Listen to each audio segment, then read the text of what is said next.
Tuesday of the month to review proposals changing the city's comprehensive plan, its future land use map, zoning changes consistent with the map, and conditional use permits.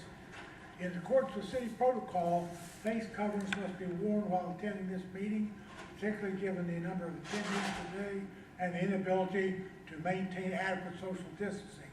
You may remove your mask when speaking to the board at the podium, centered between the board and the first row of seating. The board is made up of 7 members appointed by the City Commission and assisted by the staff of the Community and Economic Development Department.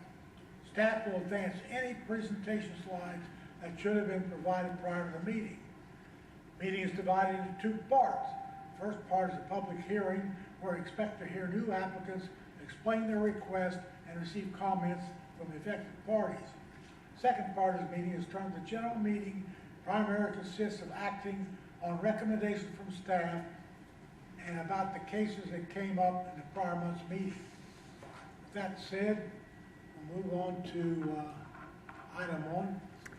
Item 1, compatibility review to allow for the construction of a new accessory dwelling unit on property located at 215 Miramar Road. Owner, Eric Charles Washburn. Applicant, Rudy Brown Construction. And this is in consideration of a final decision. Good morning. For the record, Joshua Cheney with Community Economic Development. Go to the next slide, please.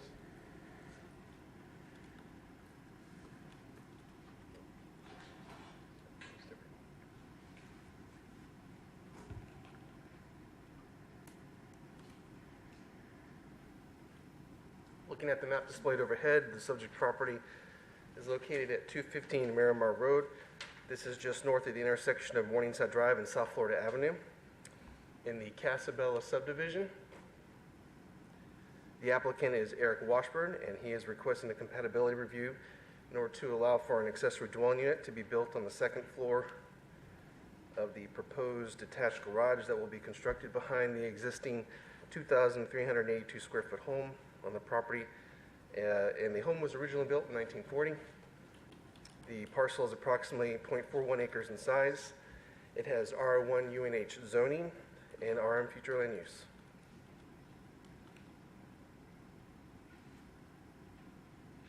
I have not received any phone calls, emails, or comments from the public regarding this request. And with that, I will turn it over to the applicant for their brief comments.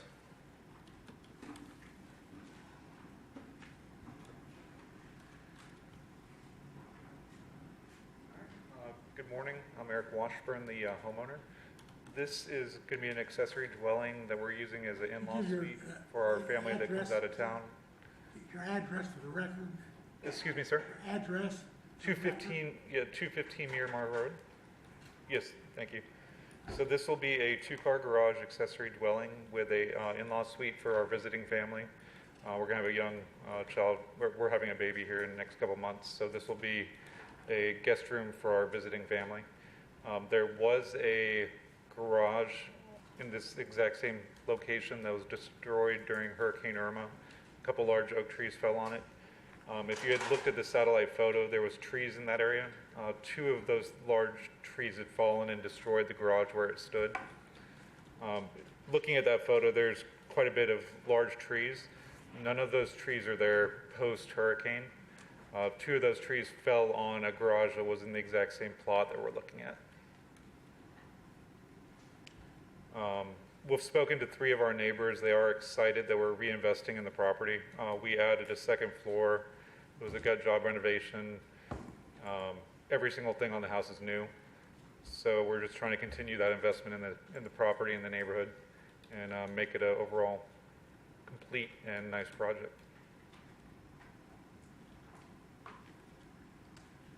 Any questions to the board? Thank you very much. Apparently not.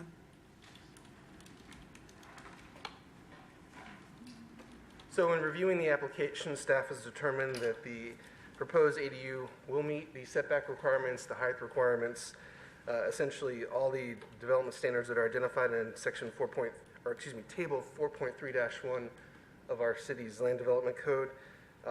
And with that, we do recommend approval with the following conditions. Number 1, development standards shall be in accordance with RA1 zoning classification and subsection 4.3.2 of the City of Lakeland Land Development Code, except as otherwise provided. Number two, site development plan. The project shall be developed in substantial accordance with the site development plan included as attachment A, and you'll see that in your packet. And then number 3, architectural elevations. The project shall be developed in substantial accordance with the architectural elevations included as attachment B. And with that, I'll stand for any questions you may have. Any questions to the board? This is a public hearing. Anybody from the public here to talk to this item? Apparently not. Guess we can, this is the final decision. I hear a motion to, So moved. Second. been moved and seconded, we accept the staff's recommendation. All those in favor signify by saying aye. Aye. I say aye. Show it. 6-0. Okay, item 2. Conditional use to allow a bar on property located at 124 South Tennessee Avenue. Owner Stuart Sim, applicant Kara Sim. Good morning. For the record, Todd Vargo with the Community and Economic Development Department. Next slide, please. We're probably all familiar with this site. It's located in downtown. It's the former historic downtown post office. You can see there. It shares the building with Moho Federal Swine and Spirits, Federal Bars at 124 South Tennessee, and Moho Federal's at 130 South Tennessee. The indoor space is approximately 3,880 square feet. There's an event space in the rear for live music events. The building has capacity for approximately 317 patrons inside and roughly 100 or so more outside. This is the outside seating on the north side of the property. I think that's parking for Mid-Florida there. And then same shot from the parking area of the outside seating area. Subject property has a future land use designation of Regional Activity Center and has C7, which is our Munn Park Historic District downtown zoning. Here is the alleyway that it backs onto. So you might be wondering, well, Federal Bar's been around for a while. Why is it before us now? When they came in, right now what they are in front of you for is to establish this as a bar. They were originally came in as a restaurant, and a restaurant with a 4 COP license, consumption on premises alcohol license of beer, wine, and all kinds of liquor. So in order to maintain the restaurant aspect, they need to have at least 51% of their sales, total sales, be from non-alcoholic beverages or food.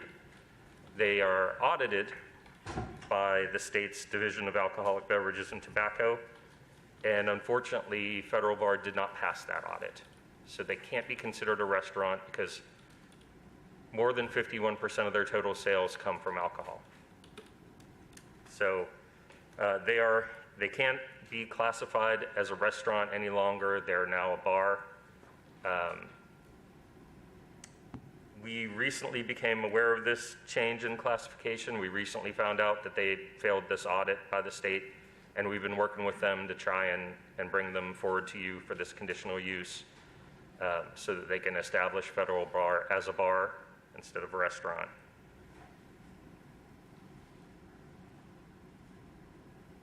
So with that background, establishing a bar in the downtown district, there's a few review criteria, specific criteria just for the downtown.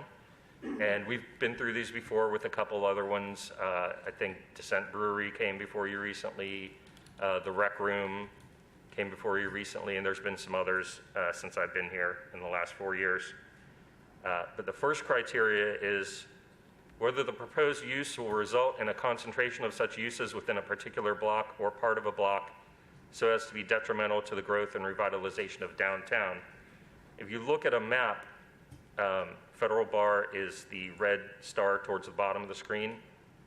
The yellow stars are other bars in the downtown area, Lakeland Loft, Linksters, Molly McHugh's, Revival, Descent Brewery, Hookah Palace, and then the one up here is the Rec Room, I think, which just opened.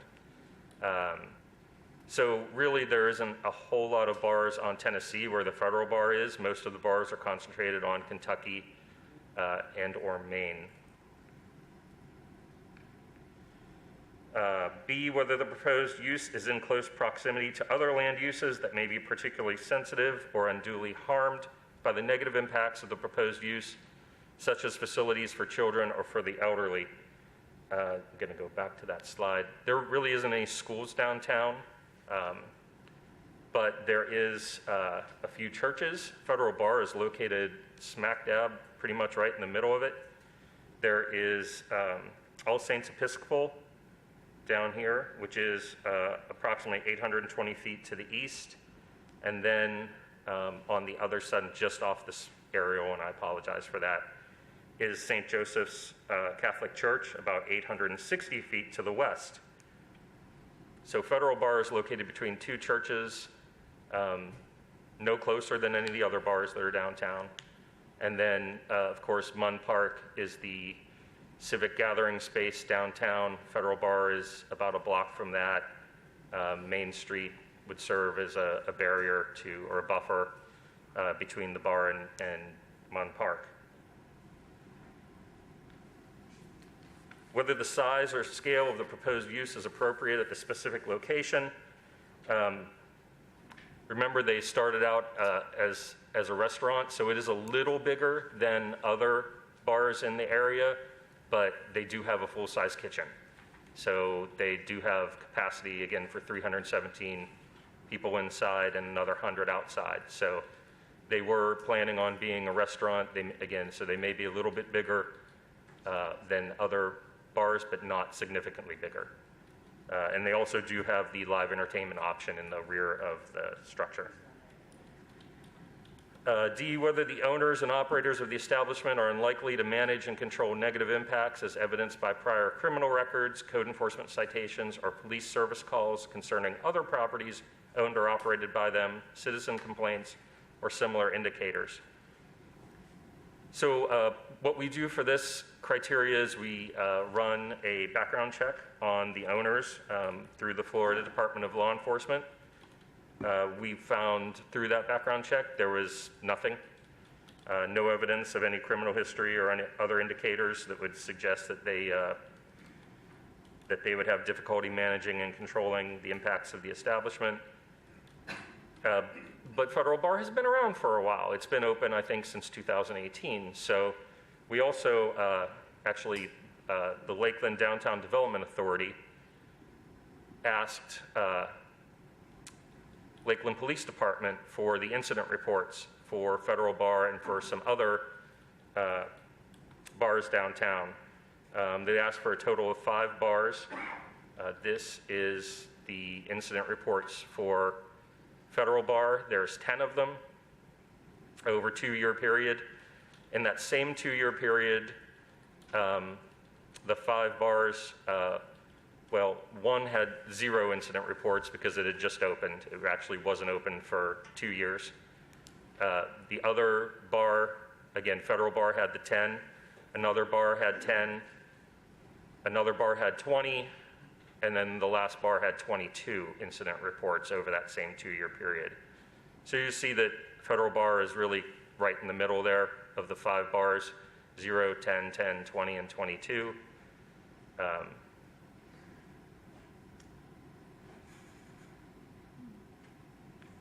Whether the Board of Directors of the Lakeland Downtown Development Authority supports the proposed use. At their meeting on Thursday, October 15th, 2020, the Board of Directors for the Lakeland Downtown Development Authority voted unanimously, 6-0, to recommend the Planning and Zoning Board approve a conditional use permit for Federal Bar. And then the final criteria, F, other criteria which the City Commission shall consider appropriate in the particular case. In this case, if there's nothing blatantly outstanding that we see while we're doing our research, we generally use this meeting to cover F. If anybody comes and has issues with the bar being developed, we will summarize those issues and put it in the staff report under criteria F. Since I've gone through all of that, I am going to ask the applicant to come up and give their presentation, or at least their version of events. So, is there someone here for Federal Bar? Great.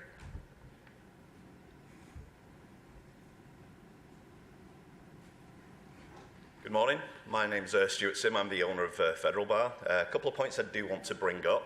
Address, please. Address. 124 South Tennessee Avenue, Lakeland. Thank you. Couple of points I want to bring up.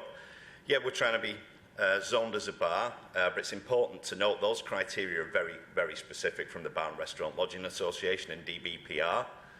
We actually do anywhere between 42 and 65% food on a weekly basis, and we're more than happy to share those reports with you. It just depends what day it is. You know, on a Friday night, there's a few more drinks consumed. On a Sunday, it's more food. It's more food during the week.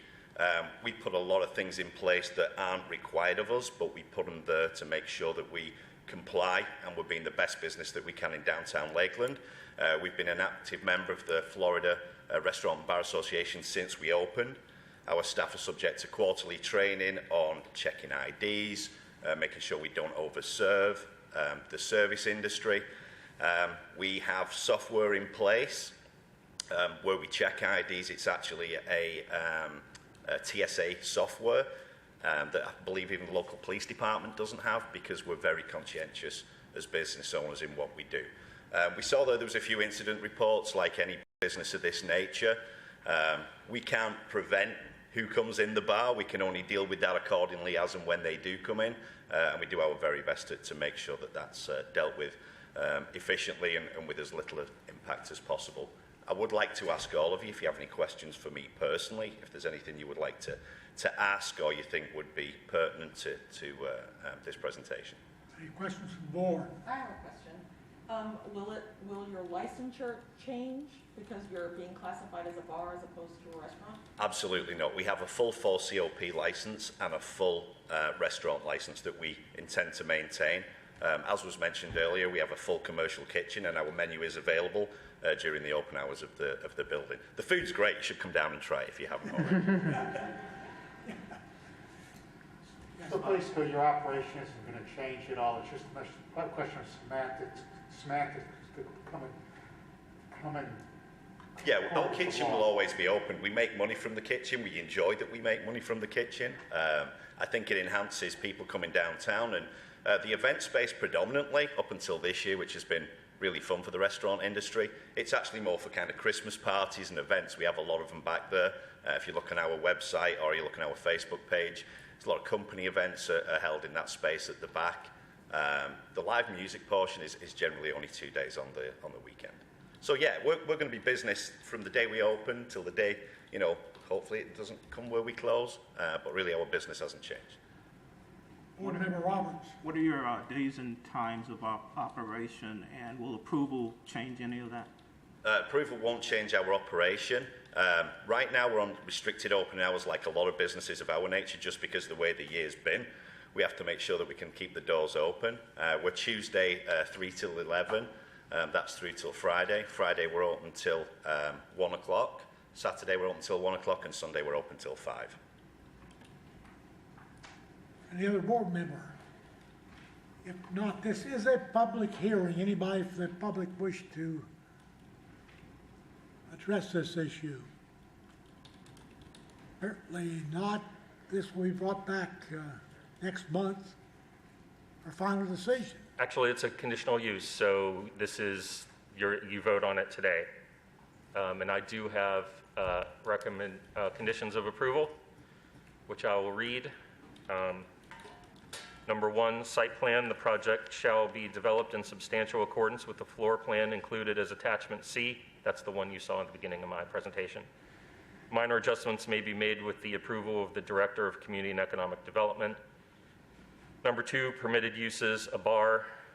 Number 3, this conditional use shall be for the benefit of the applicant only.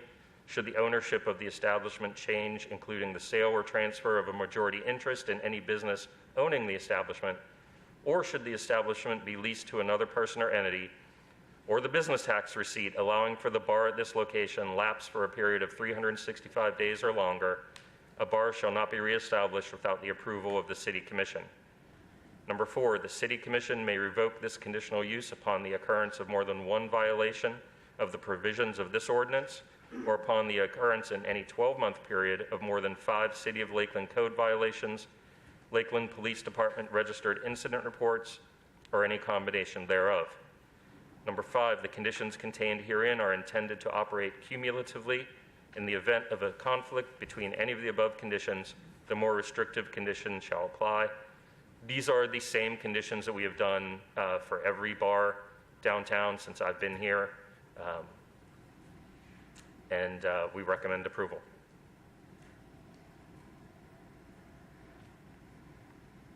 Other questions? Again, correct, this will be brought back next month for final decision? No, we're going to. No, sorry, go ahead. Board members, because this is a conditional use, the final decision is being made today, so if you approve the recommendation, this will go on to the City Commission next month. Thank you. I hear a motion for approval. Second. Then move to second, that we accept the staff's recommendation. All those in favor signify by saying aye. Aye. Show it. Unanimous approval. Moving on to item 3. Thank you. Item 3, major modification of PUD zoning for Tract E of Morgan Creek Preserve to allow for the construction of 56 single-family detached homes on approximately 35.08 acres, generally located south of Medulla Road, east of Hamilton Road, and north of West Pipkin Road. Owner, English Creek LLC. Applicant, Wood and Associates Engineering LLC. Thank you. Staff? For the record, my name is Joshua Cheney with Community Economic Development.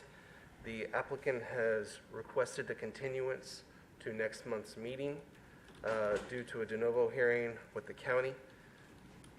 I do believe they have a representative here at the meeting if you have any questions, but they are requesting that this be continued again. Are you requesting a continuance? The applicant is. Any questions? If not, I have a motion for continuance. Board members, if you could ask if there's anyone in attendance in the audience for this item, if they wanted to speak. Joshua did attempt to notify all of the residents who had commented to date by email of the continuance of this item, but just in case there's anyone here, I think it would be appropriate to ask them if they had any comments. Thank you. Anybody in the audience want to address this item? Seeing none, then we continue. Have a motion for continuance. Move to continue. Second. And moving second, we continue this item to next month. All those in favor, say aye. Aye. Passed unanimously, be continued. Moving on to item 4. Item 4, major modification of PUD zoning to include additional properties located along Bunker Road and adopt a revised site development plan. The site is approximately 724.4 acres located north and east of the Polk Parkway, west of Airport Road and south of Old Tampa Highway. Owner, LCP Owner LLC. Applicant, Timothy F. Campbell. Good morning. For the record, excuse me, my name is Philip Scarce. I'm principal planner with the Community and Economic Development. This is a major modification of Lakeland Central Park, which was heard previously this year by the board as a minor modification. They are coming in to add some properties, and I will show you here. Location map. It's bounded by Parkway, Airport Road, and Old Tampa Highway. Location here, right in here. Again, this is a better location. Old Tampa Airport, and again, Polk Parkway.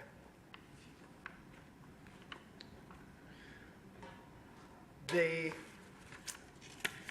requirement for a major modification is because they are adding some properties into the overall PUD. There is a 5.3 acre parcel here off of Bunker Road, which they are proposed to add, and a 0.3 acre parcel, which I believe was a mapping area initially. It wasn't included in the legal description, but this little 0.3 acre parcel out here at Airport and Bunker Road will also be included in the request. There's also some site plan changes as well. We'll just look at this is the adopted site plan. Where that 5 acre parcel is, it's this area right here. And again, that 0.3 acre parcel is right here, was shown in. That's just, we're correcting the map with that. There will be a new, the applicant is proposing a new condition that addresses floor area ratio. Generally, when we look at floor area ratio, it comes in on a parcel by parcel basis. Say, I want to develop this 10 acre parcel, and I have a 0.5, in this case, a 50% FAR, which means I can only can develop no more than 5 acres of that 10 acres. And it's usually on a parcel by parcel basis. Because this is a unique development, it's a unified PUD. The applicant is requesting to get codify that just to make sure that the future land use is based on the overall gross area of the site and not just on a parcel by parcel basis once this is subdivided. So that's part of the request as well. Staff, we don't have any concerns with that. It won't exceed the permitted level of uses anyway. And again, the changes will occur. I'm going to go to the proposed site plan. The changes are occurring in this area. This is the parcel here where they're adding. They are, if you go back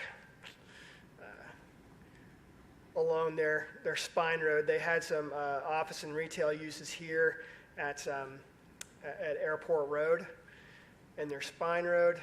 If you look at their proposed plan,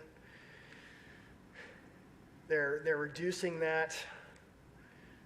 They're adding some more open space. They're also reducing the amount of office. Sorry, I'm going to go back again to the adopted plan. This orange right here is what is the office uses forward here, and they are reducing that. There's some stormwater changes they're making here, so some new ponds and some new open space areas there. So that is the basis of the request. Again, this is major modification. Today is a public hearing. And if you have any questions for me, I'm gonna turn it over to Mr. Campbell and let him give his presentation as well. Any questions from the board? Seeing none,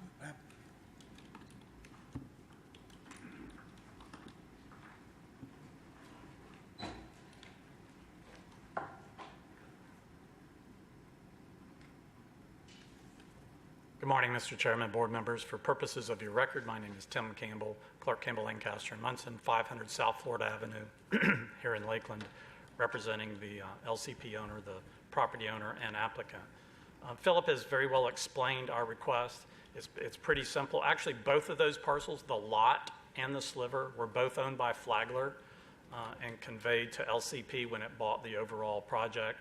We're not sure why they were not part of the PUD to begin with, but we're adding them because they are a part of it. As you saw when Philip went back and forth, the area of the lot has it's wetlands and stormwater. There's no use added there. As far as, and if I hit back, so as he went back and forth. So this was the area he talked about, kind of the commercial retail.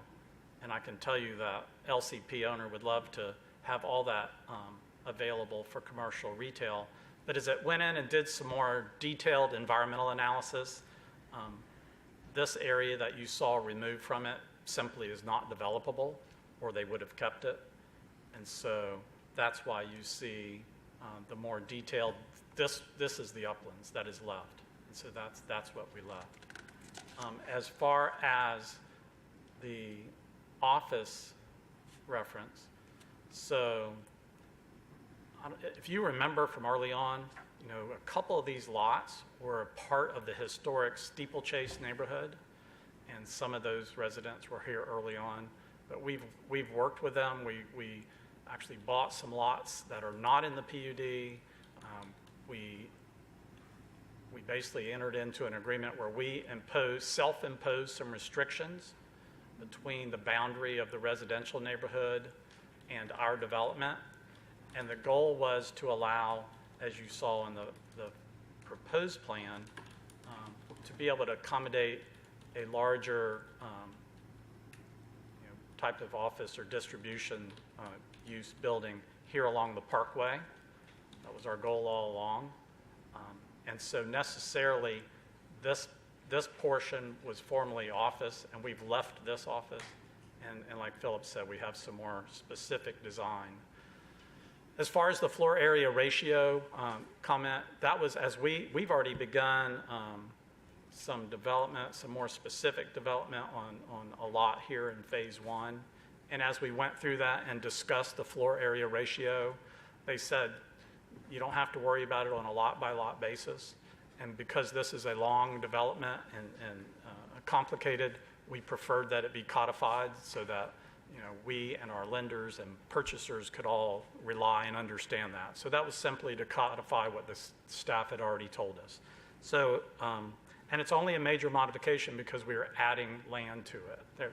Maybe one of the other things would have bumped us into a major, but those are simply the components of our request to add that land and to tweak the plan to reflect updated environmental analysis, and also finally to have, once we accommodated and addressed the Steeplechase community issue, we wanted to go ahead and have Lot 5 as that full lot capable of housing a larger building, which is in high demand in this market. So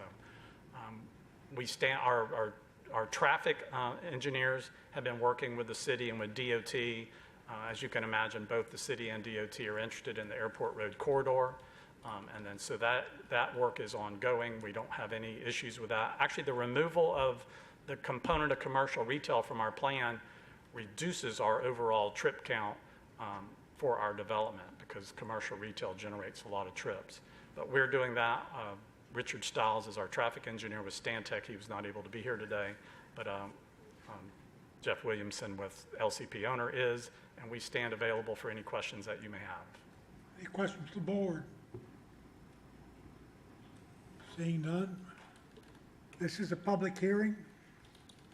Anybody from the public want to address this? This has been going on for this has been continuing for quite a while, right? Quite a few months. This development? Yeah, this project.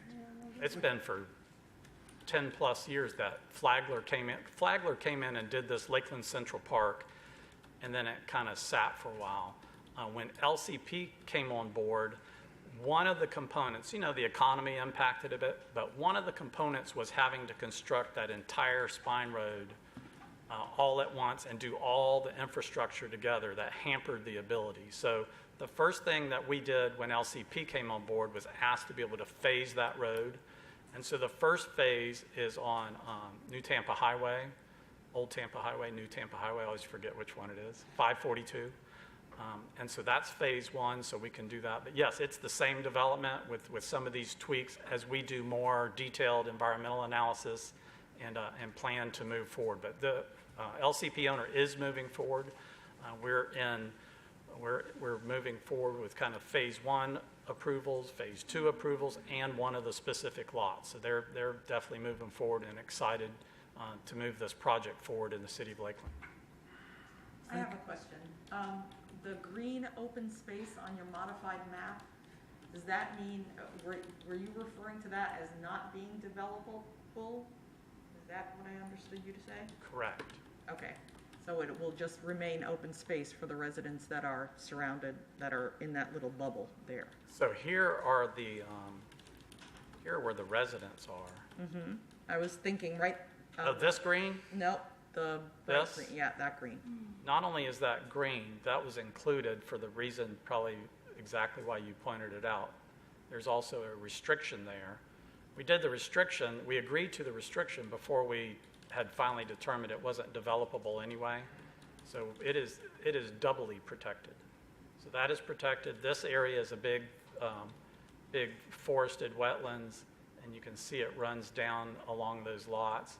And LCP owns this residential lot and this residential lot, and they will not be proposing any change to that. Ultimately, they'll probably resell those at some point for residential use. And so, yes, we think that the residents of Steeplechase are very well protected to this business park that's been in place for 10 plus years. Thank you. Other questions? Apparently none. This will be brought back next month for final determination. Thank you, Mr. Chairman, board members. And we'll move on to item number 5.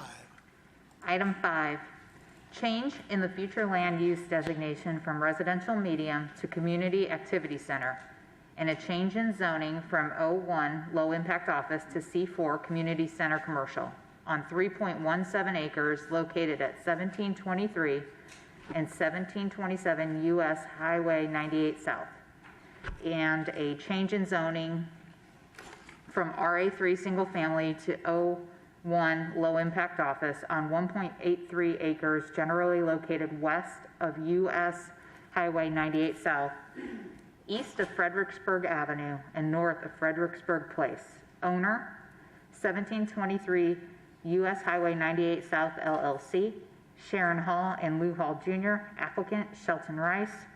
And this is continued from a previous meeting, and the applicant requests a delay today. This is a public hearing, and we could hear from anybody from the public wish to address this item.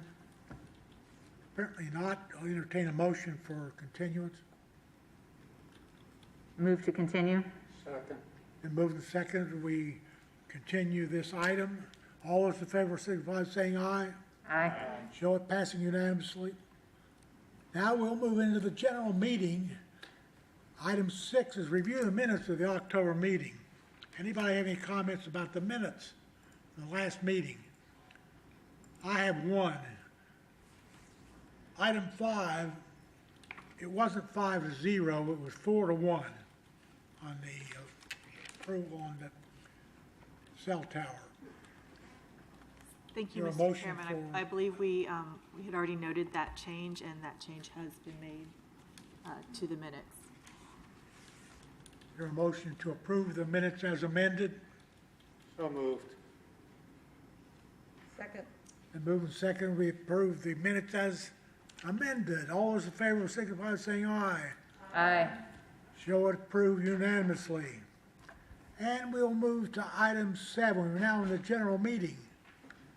Item 7, change in land use from residential medium to public institutional and the application of PUD zoning concurrent with a city-initiated request to apply a USP, Urban Special Purpose Context District designation to allow a 124,800 square foot medical clinic on approximately 26.45 acres located east of Lakeland Highlands Road and north of Meadowland Park Boulevard.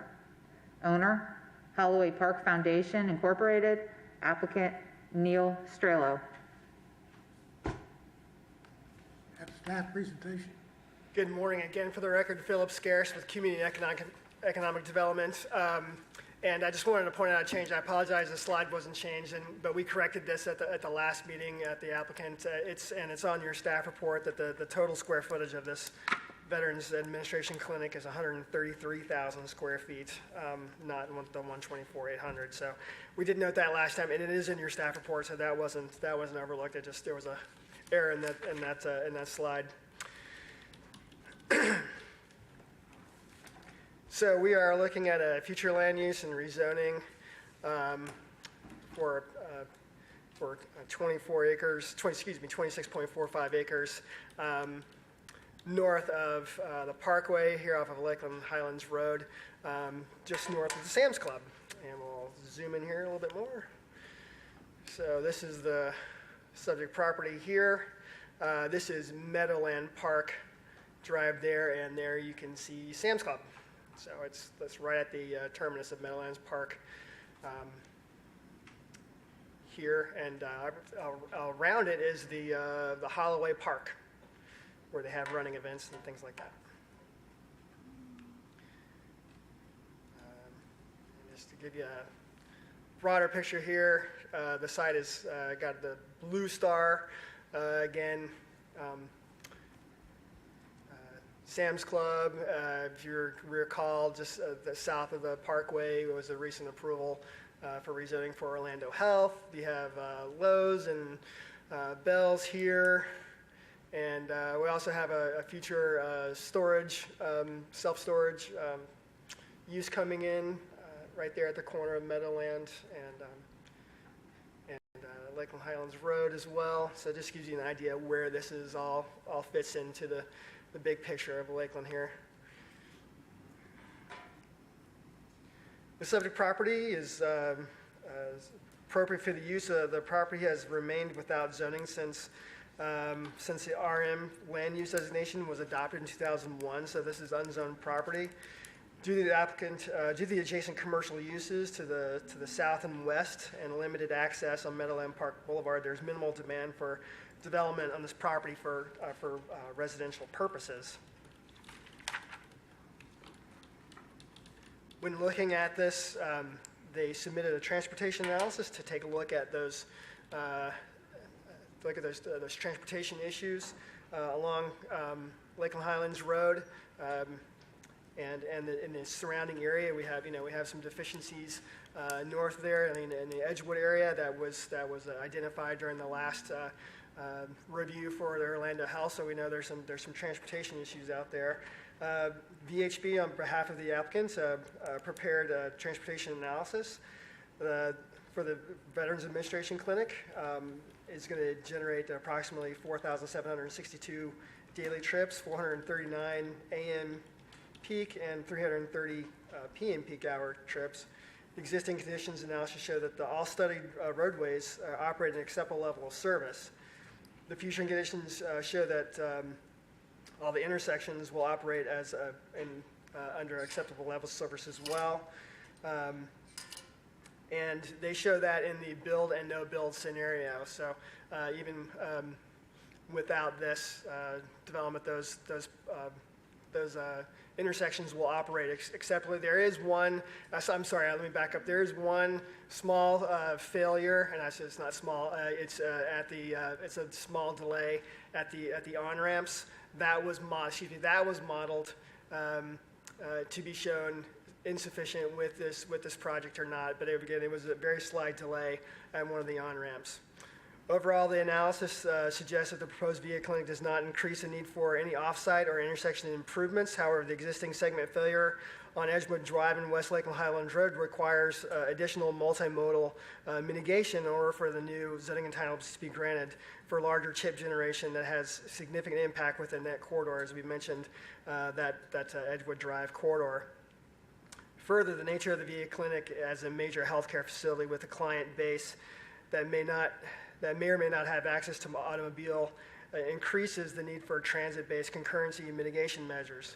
When the Lakeland VA Clinic moved from South Florida Avenue to the current location on Pipkin Road in 2008, City and Citrus Connection and staff received comments and concerns about the lack of public transportation in that area. In responses to these concerns, the Citrus Connection rerouted service to the nearby Waring Road to address the new demand.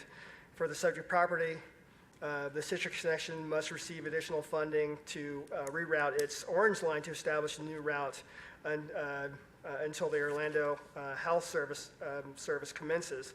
To that end, staff has developed 3 fixed route service options, and one of those options is in our recommendation for approval today. So we are looking at some transit improvements here. This is a proposed site plan. Again, $133,000. It is a overall 2-story, maximum height of 50 square feet. 50 feet, not square feet. 2 stories. There will be some enhanced landscaping as well. And we'll just run from this is the applicant's proposal here as far as their elevations of the VA clinic.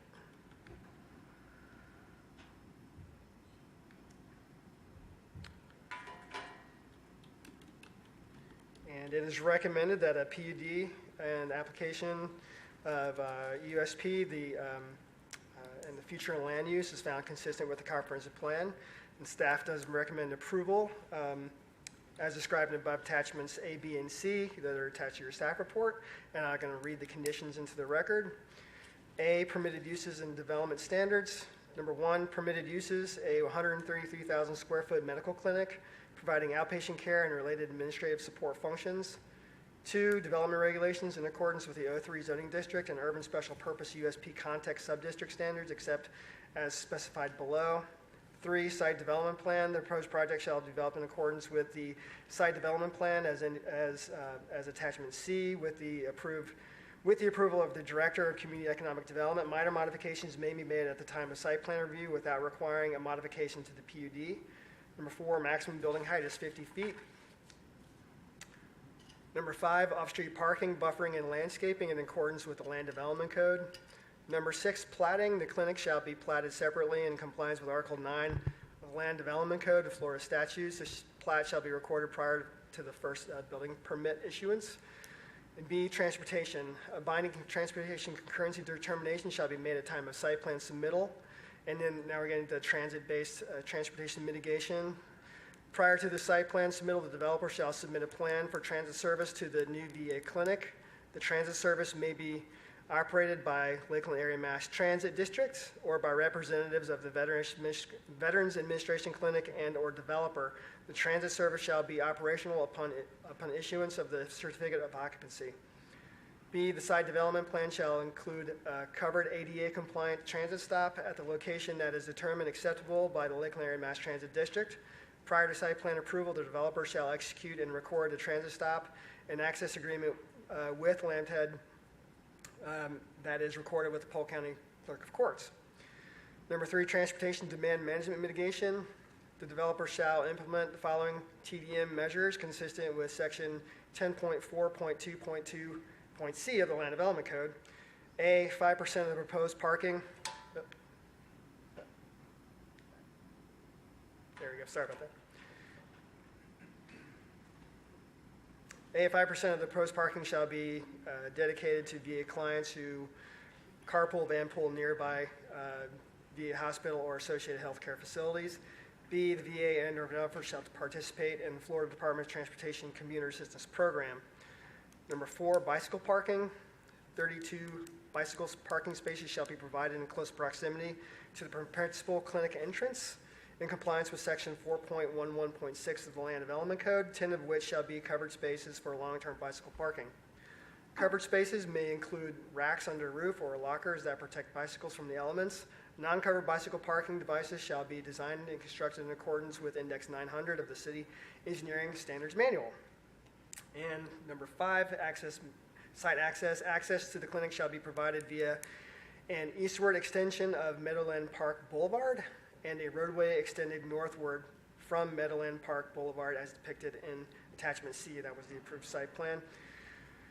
Both roadways shall remain privately owned with cross-section that is approved by the city. Access shall be formalized through an agreement, an easement, agreement, or separate tract in anticipation of the future commercial subdivision adjacent to the subject property.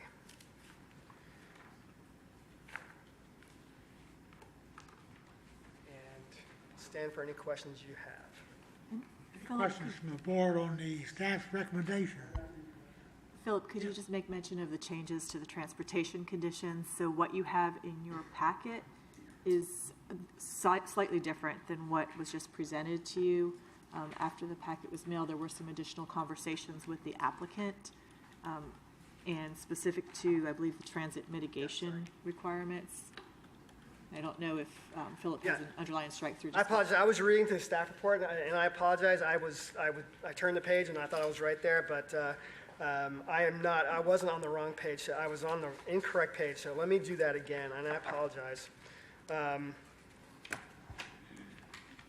When we start with B, transportation, and those are the new conditions are here on your slideshow. Binding transportation concurrency mitigation shall be made at time of site plan approval. 2, transit mitigation, transportation-based mitigation. Prior to the site plan submittal, the developer shall submit a plan for transit service to the new VA clinic. This transit service may be operated by the Lakeland Mass Transit District or representatives of Veterans Administration and or developer. The transit service shall be operational until upon issuance of the certificate of occupancy. B, the site plan shall be include a covered ADA compliant, as we mentioned before. C, the developer shall be, and this was the new condition here.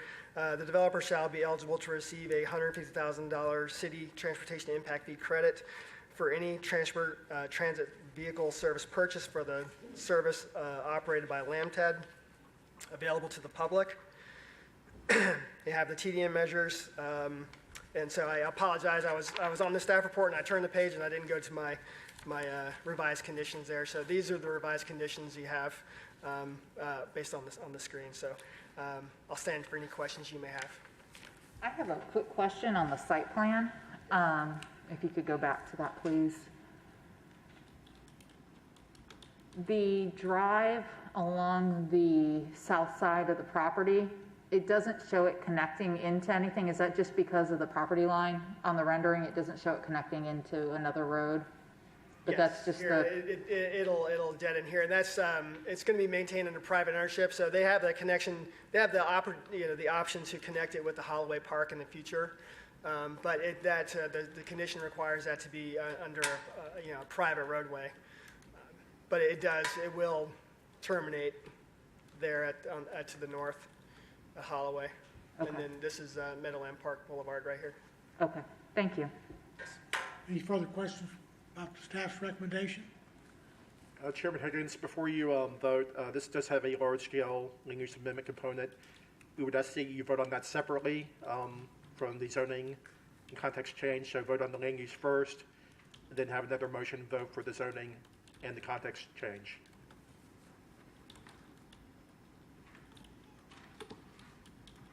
But I didn't understand. There's some.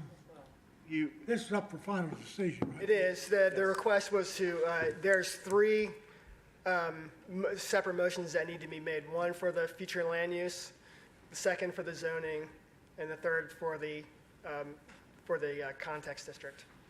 Is that correct, A Matt? motion for the first item, Motion to approve the future land use? Second. and move the second, we approve that, the first item. All those in favor, signify by saying aye. Aye. Show it approved unanimously. Item 2, Motion to approve the zoning? If we could get that with the amended conditions as presented today. With the conditions presented today. been moved and seconded, we approve item 2. All those in favor, signify by saying aye. Aye. Show it unanimously approved. Item, the third item, I didn't get to write that down. What was the third? That was to apply the urban special purpose context district to the site. To approve the context district to the site. Motion to approve? been moved, we have a second? Second. Been moved and second. All those in favor, signify by saying aye. Aye. Vote unanimous. How about the item itself then? We've approved that then, right? Yes, thank you. Very difficult here with these masks to understand some of what's being said. My hearing's not that good anyway. Okay, then we can show that item 7 is approved unanimously, and we can move on to item 8. Item 8, change in zoning from RA4 Single Family Residential to PUD zoning to allow for the construction of a new 2-family dwelling and a maximum of 6 dwelling units on property located at 1209 West Highland Street. Owner, Donna Canning and Radine Reed. Applicant, Donna Canning. And there's a note on this that the applicant requests a 1-month delay. Do we have a motion for approving the 1-month delay? So moved. Second. And moved and seconded. All those in favor signify by saying aye. Aye. It is approved unanimously. Bring it back next month. And we'll move on to item 9. Item 9, major modification of a PUD zoning to adopt a new site development plan, increase the maximum number of multifamily dwelling units allowed from 142 to 300 on approximately 29.27 acres located at 3301 Airport Road. Owner, LMC Lakeland Development Incorporated. Applicant, Timothy F. Campbell. Okay, we'll have the staff's recommendation. This says for final, it's up to final decision. Yes, sir. Good morning again for the record. Philip Scarce, Principal Planner with Community and Economic Development.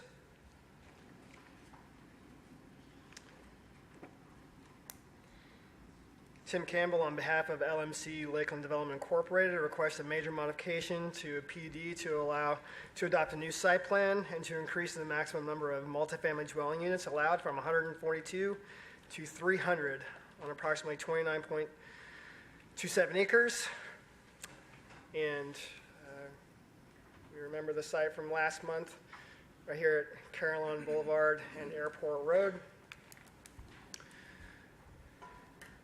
Slide just gives you a context of where the site is in relation to the residential uses that are, this is Carillon Lakes. This is the proposed site right here with the blue star. It's Carillon Boulevard, and again, Airport, and then you can see Publix across the street there.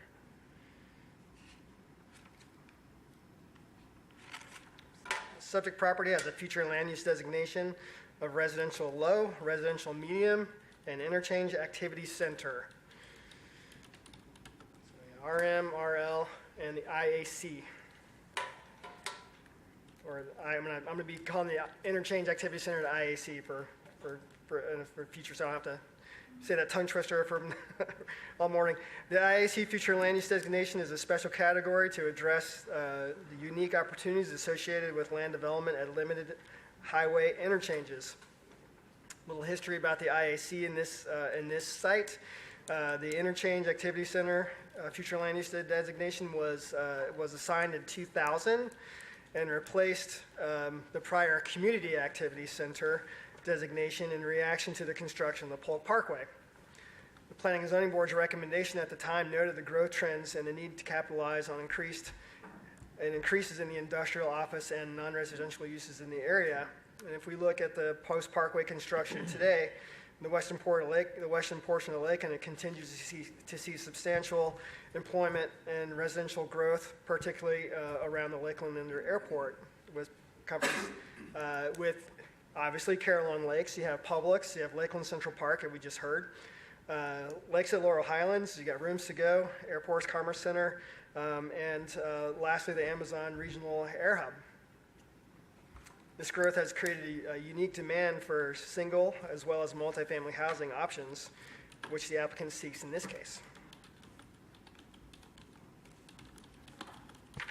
This is the adopted PUD site plan that we have today. This is the subject property was originally approved in 1997 as part of a mixed-use master plan community containing single-family detached, single-family attached townhomes, residential units, and retail commercial. The site was originally approved for 100,000 square feet of commercial uses. There were subsequent modifications to the PUD, most notably in 2006 with the adoption of this plan here, to allow up to 142 multifamily and single-family attached townhomes, dwelling units in lieu of the retail commercial entitlements on the property. The site development plan was approved at the time, depicted 142 dwelling units in a townhome configuration. So this is the proposed site plan that the applicant has come forward with today. As stated earlier, the applicant proposes to increase the number of dwelling units to a total of 300. This expansion is basically within the same building footprint as the adopted site plan, which I'll explain in a little bit. The development consists of 14 multifamily structures, associated parking. Also included are recreational amenities with clubhouse and pool, as well as designated parks. There are sidewalks along Caroline Boulevard and Airport Road. A school bus stop is shown right there. And they are also proposing a bus stop for the Lakeland area mass transit. How's that bus gonna turn around?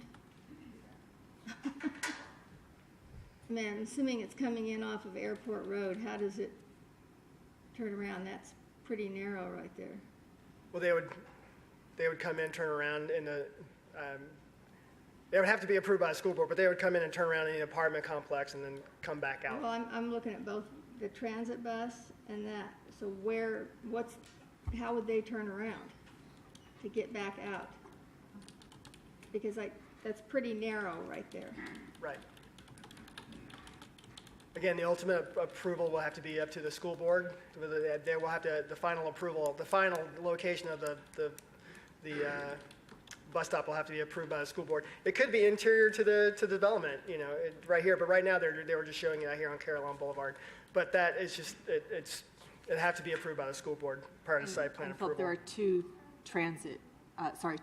bus stop locations, one for the school and then one for transit. Yeah, Okay, let's use the transit bus stop, for example. They turn in off of Airport Road onto Caroline Lakes Boulevard, and how do they get, because that's eastbound coming back out of Caroline Lakes, how do they get that bus? The transit stop will never go into Caroline. They'll stay on, on Airport Road? This is this transit stop here. Okay, all right. Yes.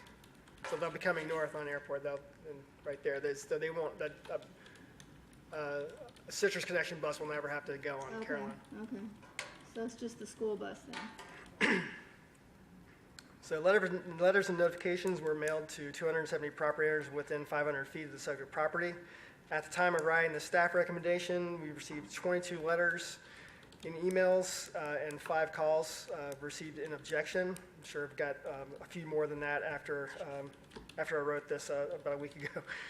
In addition, several Caroline Lakes residents voiced their concerns in opposition to the request at last month's October hearing. Objections expressed related to traffic, parking and buffering, the proposed use being a rental development, and the perception of the increased crime and decrease in the property values. Secondary concerns were expressed regarding safety, the possibility of apartment tenants utilizing recreational amenities intended for residents at Caroline Lakes, and the potential environmental impacts such as flooding. In respect to the use being a rental apartment community, the current PUD zoning allows both multifamily and single-family attached and does not restrict or make any distinction regarding rental or fee simple ownership. In addition, the subject property is well buffered from Caroline Lakes by heavily wooded 11-acre wetland system to the west. This area right here.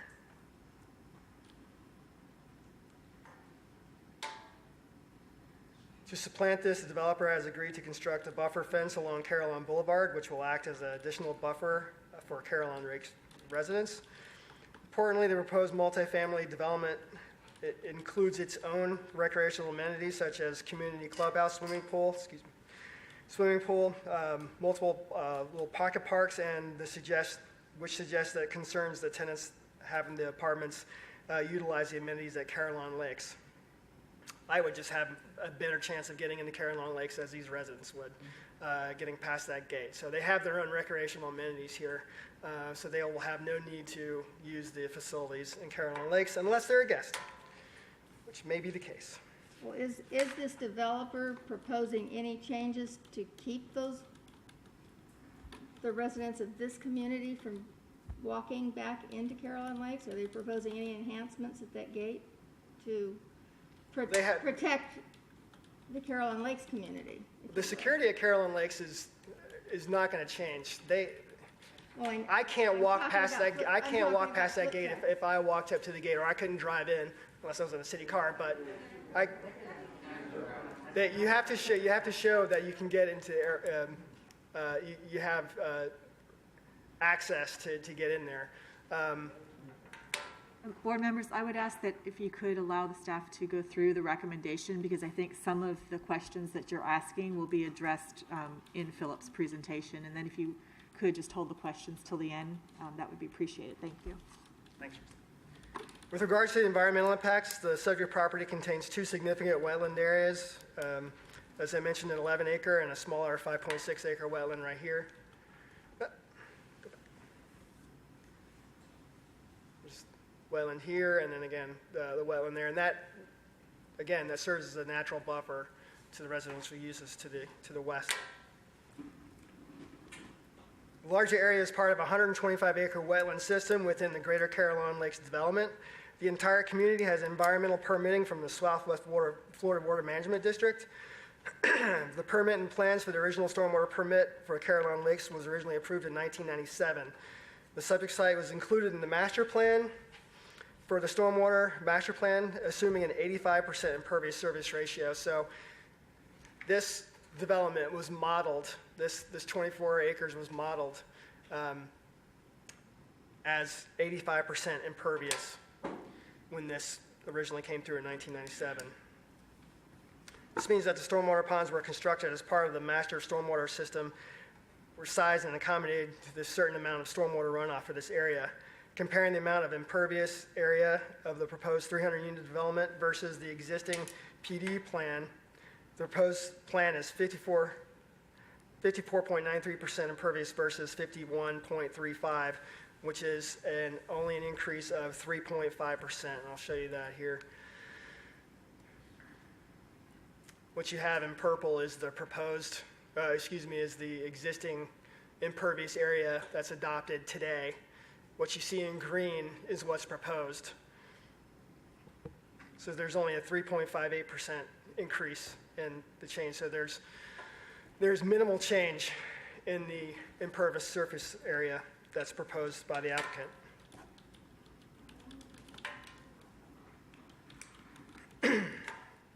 In respect to traffic, residents were primarily concerned about the impacts of the additional traffic generated by the development and the potential conflicts with the gated entrance into Carolina Lakes, the gateway and singular access point into the Carolina Lakes development. Analysis was performed evaluating AM and PM for PM peak hour conditions. AM peak hours are from 7 to 9 a.m., and PM peak hours are from 4 to 6 p.m. During AM and PM peak hour, adjacent traffic, the proposed development,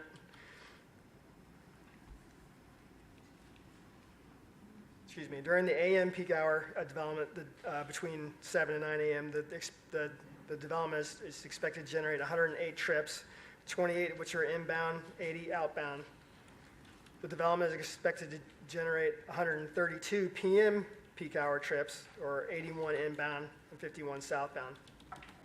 And these are numbers based on the ITE Institution Manual to the 10th edition, the Institute of Transportation Engineers.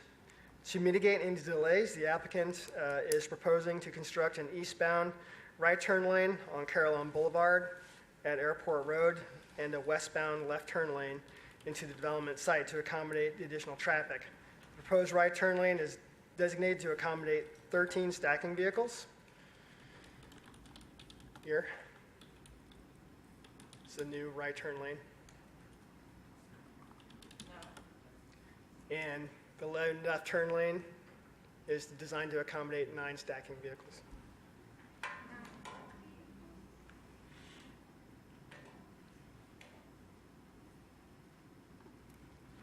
Community Development Department reviewed this request and recommends the approval of the PUD zoning. And again, we did send out letters and mailers within 500 feet.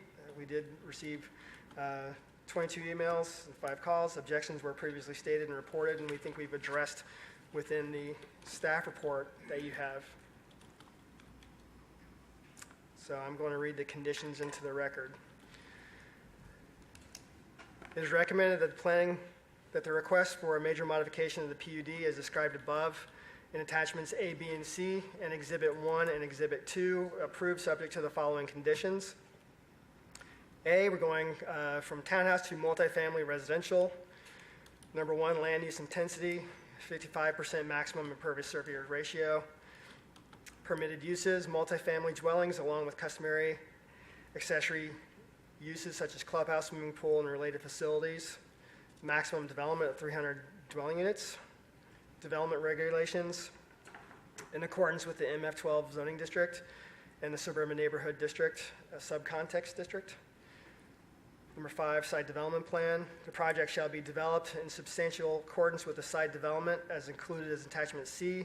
With the approval of the Community Economic Development Director, minor changes may be made at the time of plan without requiring modifications to the PUD.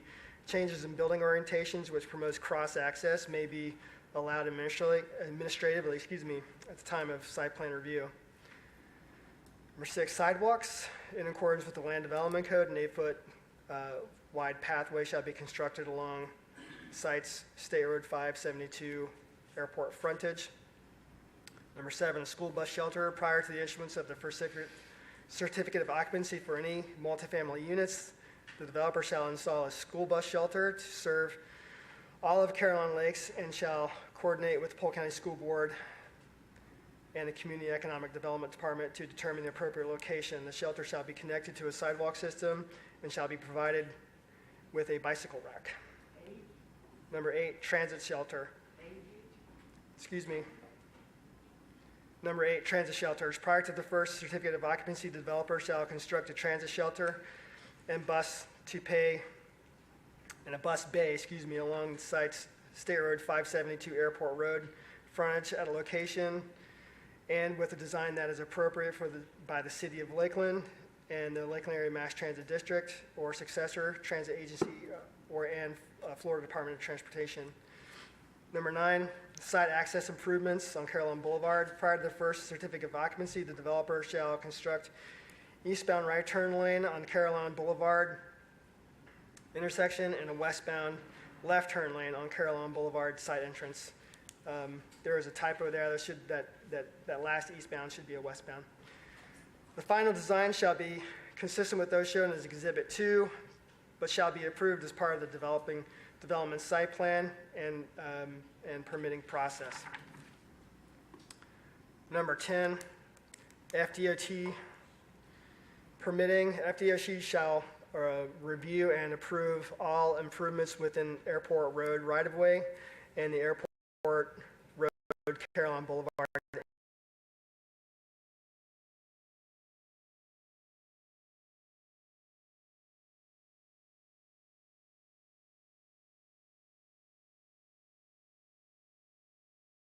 of the city engineer's standard manual.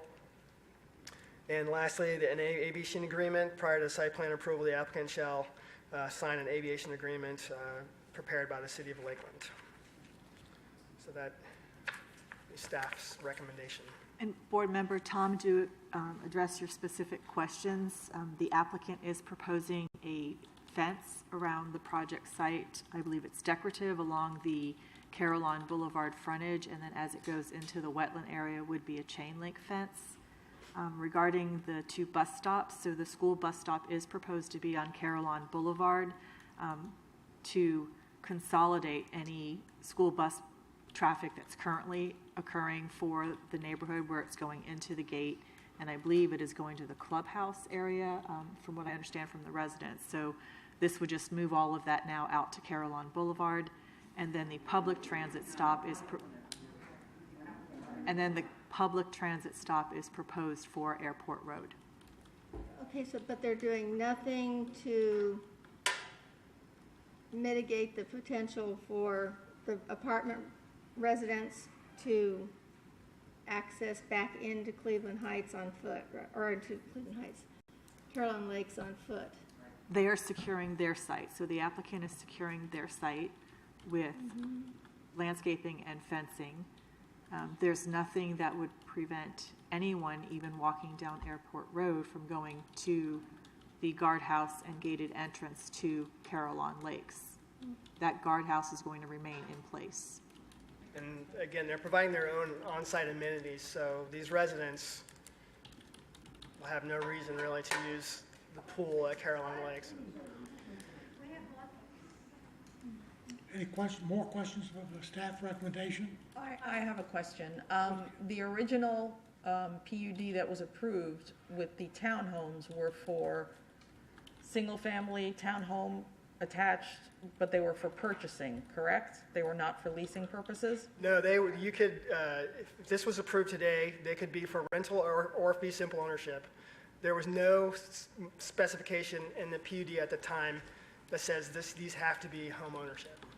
It just said townhouses. Now, townhouses are typically owned, but the density is more than. the density is lower, yes. And I think my concern is, if you can go back to the other slide with all the new proposed plan, that building that is at the very top, that is right alongside the roadway, I think that would be, it just seems to me that it feels like it's encroaching more onto the process of entering the community of Caroline Lakes. I would feel better if that building wasn't there. I will be honest. One of the comments we heard at the last meeting was parking. As far, they didn't want to see parking. Well, you see the parking is all interior here, and that was one of the issues they had. It's like we don't want to see parking when we come in. It looks like there's a pretty decent buffer from the street to that building. It looks like it's about 50, 60 feet, would you say? The building that's along Caroline Boulevard, that building, between, I don't know the exact measurement, but it looks about like 50, 60 feet. approximately 50 feet, yes, maybe. It's pretty decent of a setback for an residential apartment building.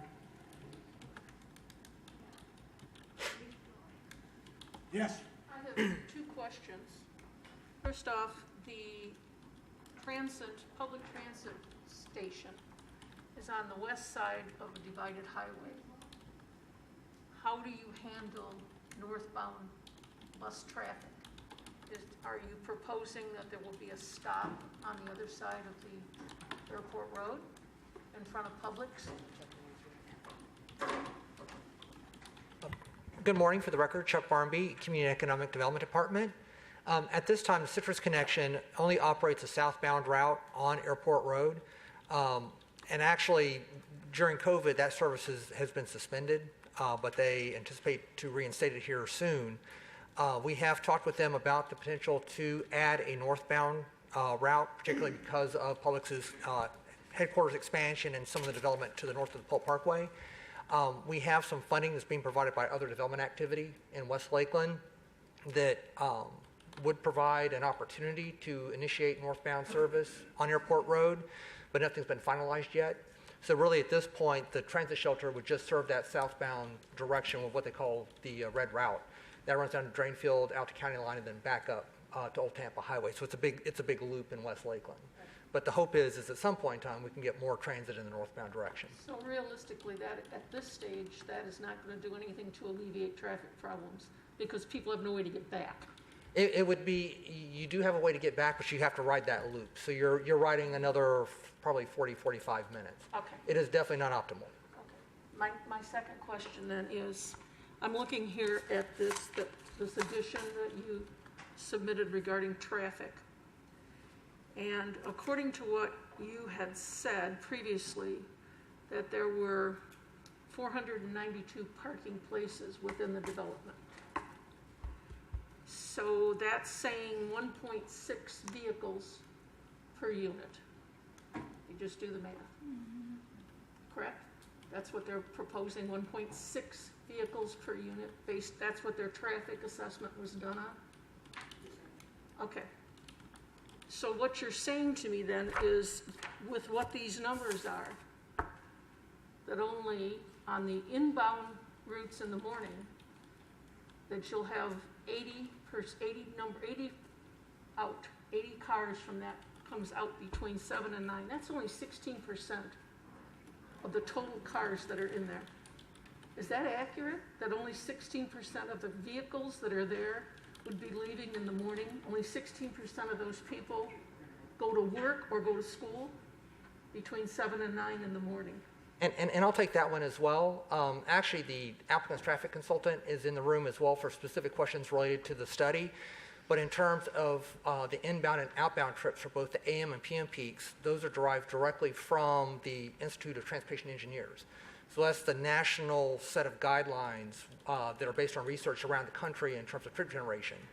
What we find with traffic for residential projects that actually, where most people do think that most traffic is generated for home to work type trips, that it's only about a quarter of the traffic. So most people, generate traffic to go to the grocery store, to go to school, to go to other destinations, and so the home to work employment is a relatively low percentage. So when I looked at those numbers, everything looked very much in line with what we've seen from the Institute of Transportation Engineers and what we have seen with other multifamily projects in the Lakeland area. Was this acceptable traffic load done for Caroline Boulevard, or was that consideration of Airport Road? It was the traffic study included both. There was an operational component that looked at Caroline Lakes Boulevard. That's where the recommendations for the turn lane links going into the site and at the Airport Road intersection were derived, were based on an operational analysis. We also required a concurrency analysis, which looks at the capacity of Airport Road itself. And so what we call is the 5% impact area. For concurrency purposes and to make sure that a project that we are looking at it in compliance with the comprehensive plan, we look at how much traffic or how much capacity on a roadway a development is consuming. And so if you go out 5% on that road, for our purposes, it was the Airport Road between the Parkway and Drainfield Road. So the traffic consultant for the developer looked at a PM analysis for both of those intersections, added in traffic for Lakeland Central Park, which is the big development that was discussed earlier today to the north of the Parkway, Lakes Laurel Highlands, the public's headquarters expansion, as well as the commercial development down at Drainfield and Airport Road. She added that traffic into traffic volumes that were collected pre-COVID. So we've had enough traffic studies in this area that we felt comfortable with the data that was used for this study, and then added those approved project trips onto that system. And so Ms. Rodriguez can get into the more specifics in terms of her analysis, but when we looked at it, we believe that it accounts for the growth that's expected in that area with already approved development activity. Thank you. Any other questions from the board? Must apologize, I kind of overlooked a board member sitting down on the lower level. Mr. Yes. Chair, if I could just add a couple of legal housekeeping matters. Just a friendly reminder to the board that this is a hearing that's quasi-judicial in nature, and when a court reviews a decision, should this decision go to a court, the standard of evidence that the court applies, the term of art that they use, is competent and substantial evidence.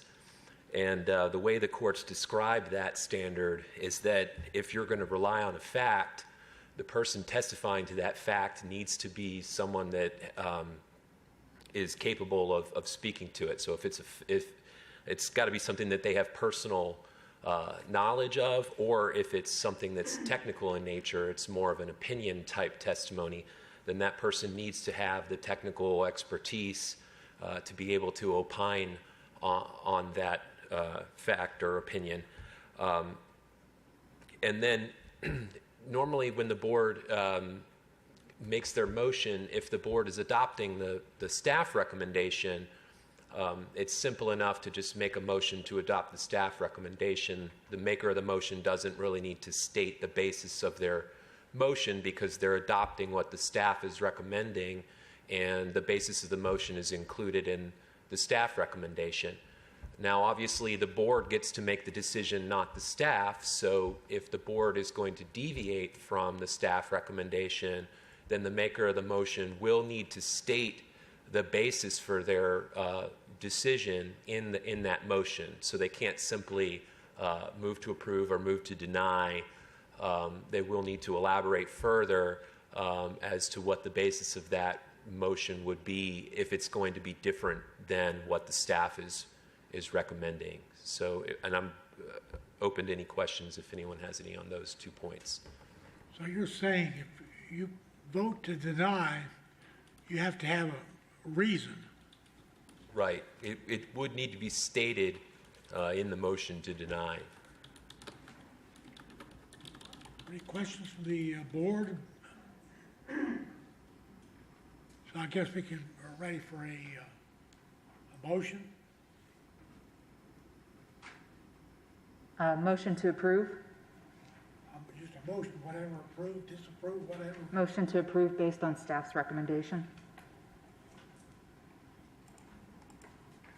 Second. Been moved and seconded, we approve the staff's recommendation. All those in favor, signify by saying aye. Aye. Aye.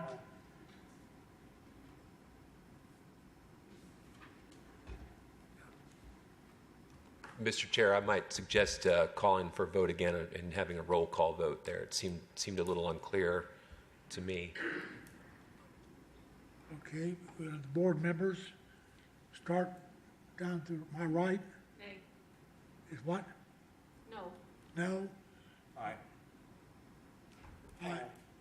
Aye. No. No. No.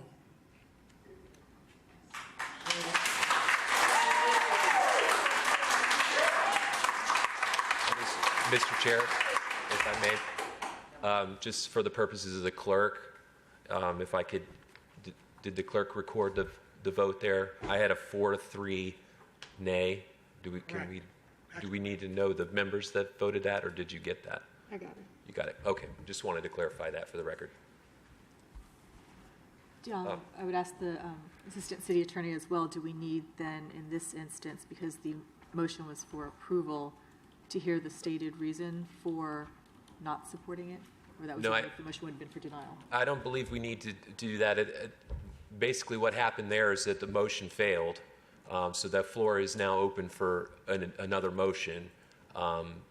Obviously, the motion was to approve based on staff recommendation, so the only options that are left at this point are an approval that's not based on staff recommendation or a denial, and either one of those motions would require additional basis to be stated within the motion. So if someone is going to move to deny, then they need to state their reasons as to why they think that this project should not be approved. What if there's no motion at all? What happens? I have a question. Yes. Is it possible for the motion or for this particular item to be brought up again with modifications? Is that an option? Well, I think that if that's something that the board would entertain, it may be appropriate to hear from the applicant. They're the ones that are trying to present this case and get approval.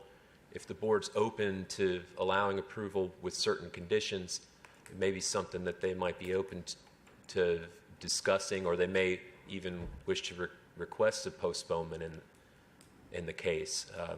If there's no motion, I'm not sure. I think I'd have to refer to the rules of procedure, but I would assume that it would be basically a de facto denial. If there's no motion, it dies, right? Right. I would treat it as essentially a denial, and then I think they would be able to appeal that to the commission. Board member comments? As the design professional on the board and being a landscape architect and working on projects such as this, there's precedent that these projects are successful around single-family housing. You look in the city, you look in the county, you look in other cities where are apartment buildings. Around single-family, there's a mixed development. You have Airport Road, which connects into the Polk Parkway. I mean, this is an ideal situation for a project like this. It's buffered from the neighborhood. That neighborhood is protected. I don't understand. I don't understand why, I work on stuff like this all day long. I just don't. And I understand that, and having seen projects like that, I just think the density is just a hair too big. For me, to be comfortable, if it was one building less, I probably would approve. But there's 14 buildings there. That's a lot. I've also lived in apartment. Oh, me too. Me too. So I just, living in a community like this, I don't see some of the fears and I just don't see it. And the traffic was explained, it was suitable, it was, and, excuse me, this isn't a public hearing. It's not a public hearing. And I rely on staff. They're the experts and they're the ones, and if they feel that this is appropriate for the city, and I've worked and I've dealt with projects such as this, and I feel that it's appropriate, I don't see what the issue is. Other comments? Do you redo a vote? I don't know. Can you redo a vote? I mean, I appreciate the fact that it is, 50 to 60 feet. I did not know that in the past, so that is good information for me. So Yeah. I feel better about that. I think one of my other concerns was the exit, the egress, that the DOT, as I understand, did not approve for emergency purposes. So how long will that process take? What is that process for the DOT to do that? Does it have to be built and then they decide?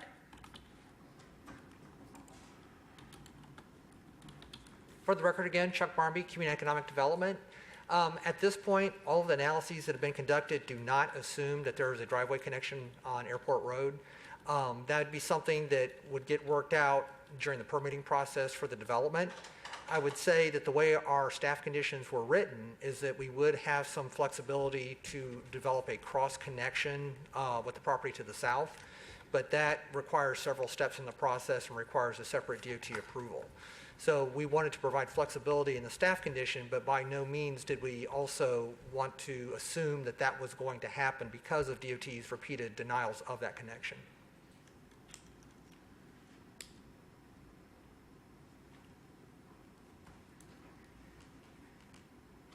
Okay, where do we stand now? Well, Mr. Chair, I think we're open for another motion at this point. If someone that voted against the first motion would like to take a leap at making a motion that they would be inclined to vote for, I think that would be the best course of action for one of the. Before we do that, can I ask the applicant one more question? Sure. If these residences were not built, is there the possibility that something more commercial would be put in that place? Yes. No, it would revert back to what's approved, excuse me. It would revert back to the 142 multifamily units. Wasn't there a provision in there also for a commercial section originally? I don't think so.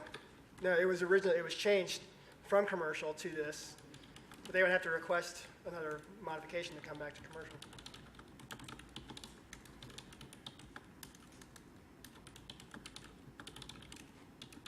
For the record, my previous objection wasn't because of fear, it was because of density. Oh, I understand that. It was more addressing other comments. Oh, I agree. My objection is the same, density. Yes. I'm sorry. If I would recommend again that for those that voted against the motion to approve, that maybe someone in that group make a motion and to move this along. Anybody voted to disapprove of the staff's recommendation, want to change their motion or might change their mind, I guess. Well, Mr. Chair, if I may, I'm not asking for anyone to change their mind. The motion that was made before did not get the votes it needed to pass, so that motion failed, and now we're open for new motions to be made. And I'm just suggesting for those that voted against the first motion that maybe one of those people make a motion that they could vote for. Is that Apparently, clear? there's nobody wanting to do that. I believe he's asking for one of the members of the board that did not support the motion for approval to make a motion for denial and state the reason for denial. Okay, so if there's any, the four of us that voted, now we have a motion? I make a motion based on the numbers of, and the impact on the traffic and so forth that occurs. I mean, as it is, I don't want to pontificate about this, but we all know what Greenfield and Airport Road is right now, without 300, a unit of 300 in there, and that's my objection to it. So I make a motion that we decline this based on the impact upon the traffic on Airport Road and Greenfield Road, and until that's rectified, I don't think we should have another, We have a second to that motion. Apparently it dies for lack of a second. I'm sorry, did you call for a second? Yes. And there was no It died second? for lack of second. Okay. And I, as a chair, cannot vote a second or make a motion, right? That's not the usual practice. But if the motion dies for lack of second, then we're open for more motions again.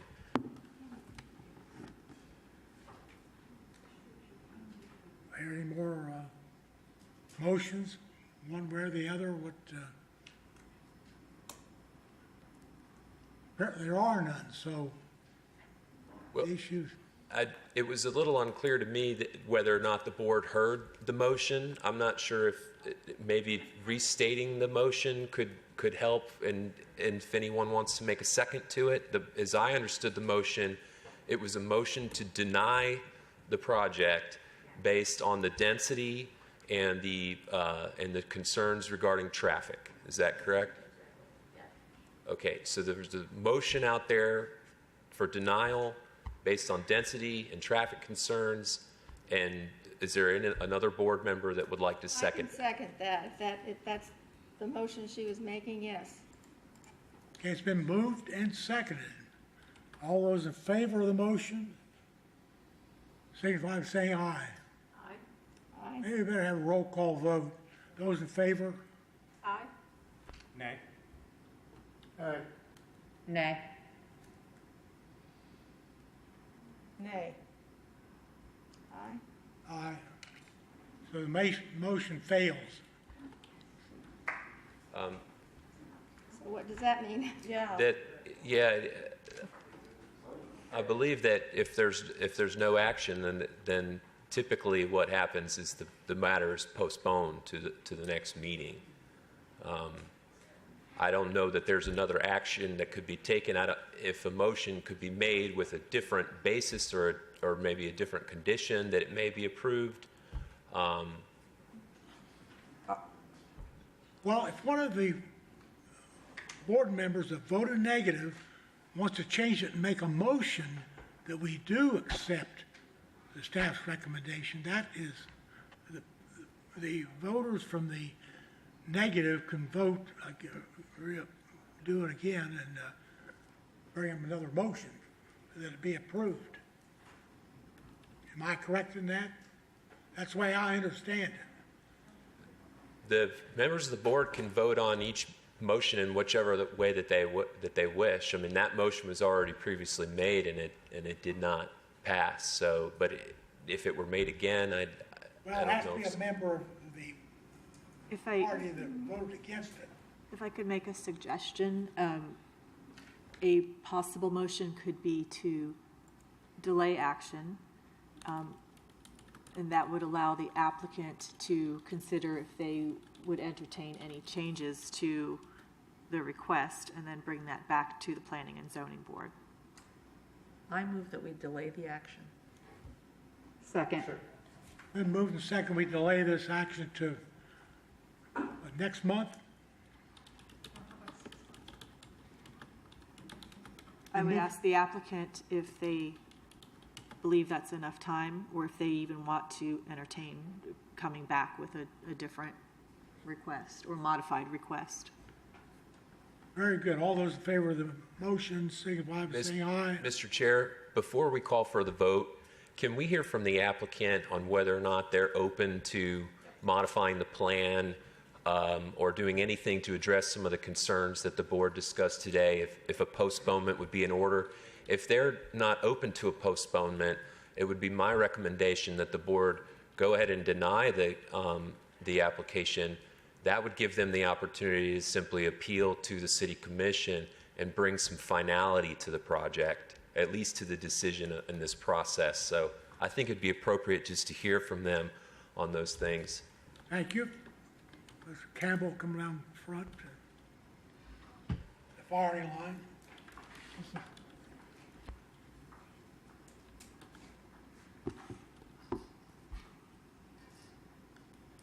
Mr. Chairman and board members, I think you're struggling because in the city of Lakeland, as in every other local government throughout the state of Florida, your city commission adopts a comprehensive plan and it adopts a land development code by which all development within the city are governed. And you're struggling because you haven't heard anything from your staff or anything else or any testimony at the last hearing that would suggest that this application and request fail in any of those regards. It's well designed. Your staff, you have experts on your staff who are planning experts and traffic experts who have analyzed this and advised you. We have expert engineers and planning and traffic planners who have conducted studies in accordance with your adopted codes and said that the traffic works just like any other development that comes through and goes through the same analysis. Mr. Lunds has pointed out there are multifamily communities throughout the city, throughout the state of Florida that are immediately adjacent to single family. Matter of fact, it is the perfect transition from single family residential to multifamily residential to commercial and office. And so this is exactly the appropriate use for this site. So we are challenged to come back and suggest that we would make changes because we've worked very hard to present a good site. If you think about it, the complaints are that people are going to leave our well-amenitized multifamily community and go travel into Caroline Lakes to walk down that road or drive back through that road to utilize their facilities, which is simply not the case. That is why this is a well-amenitized, fenced. There is security for this. And so we haven't heard appropriate reasons to deny it, and that's why we think you're struggling. It is well designed. Your staff has analyzed it very carefully. They've recommended approval. They've found it to be in compliance with your comprehensive plan. They have found it to be in compliance with your land development code. And it's the city commission that makes policy decisions on how those codes change over time. And so as a planning and zoning board, you need to weigh and balance all of these things. But at the end of the day, you need to act in accordance with the adopted codes because you're not in the position. You may make recommendations to the city commission to change those things. And so the traffic is very simply appropriate. We have improvements to Caroline Boulevard that accommodate existing traffic issues and accommodate ours. We would like to have the additional access to Airport Road. As you can see from our plan, we hope to build it and get approval for at least initially an emergency-only access so that if and when DOT comes around to our request and your own city staff's request to allow that, that we could utilize that as an additional access. But even without that, all the analysis has been based upon access to Caroline Boulevard. Keep in mind, the original approval was 100,000 square feet of commercial for this site, and there is a condition in this PUD that says this site may only access Caroline Boulevard. It has been intended from the first day that Caroline Lakes was approved that this Caroline Boulevard would serve all of these subcomponents of the development without separate access to Airport Road. So we're complying with that.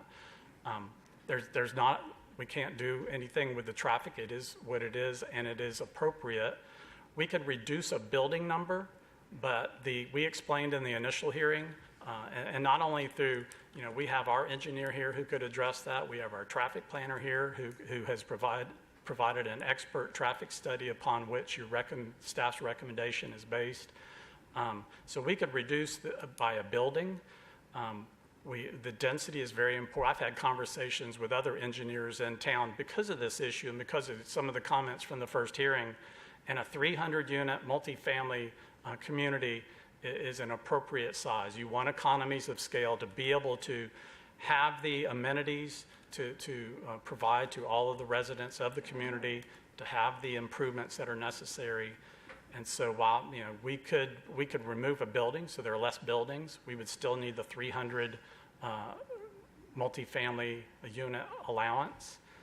And I'm not sure what else we could propose, because I don't know that there have been reasons given that we can address other than that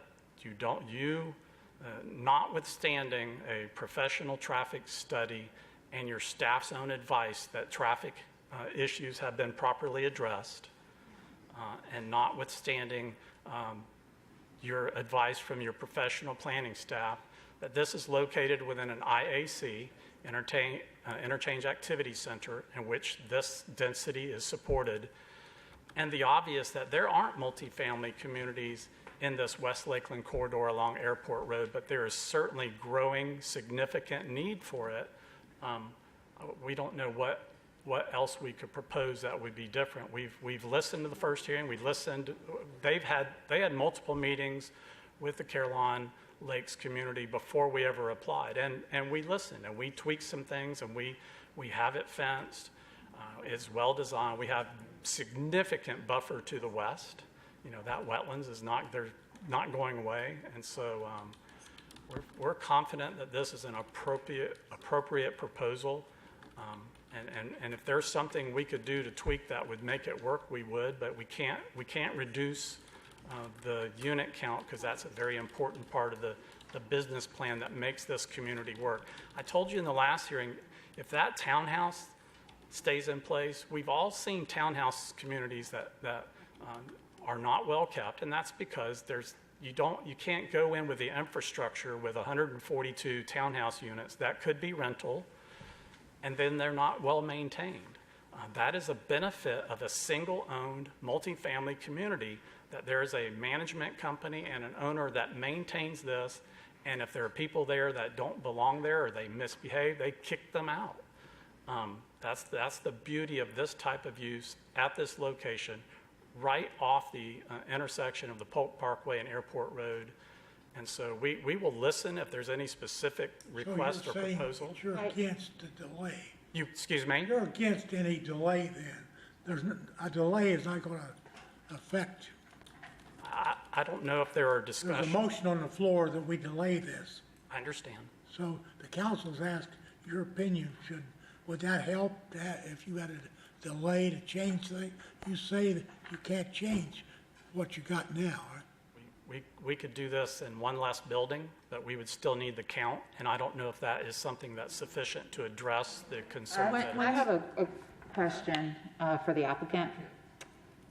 Would it be possible to agree to some form of enhanced landscaping along Caroline Boulevard to buffer that building, to add some trees, maybe add a hedge and some enhanced landscape around that building to the one that's in the northwest corner? Yes. I'm going to turn around to make sure that my answer yes is appropriate, but I'm confident. Certainly. You know, I have another question. can I finish answering that? I'm sorry. This is a good developer. It's going to be a good community. This will be part of the Caroline Lakes development. It will come from the entrance.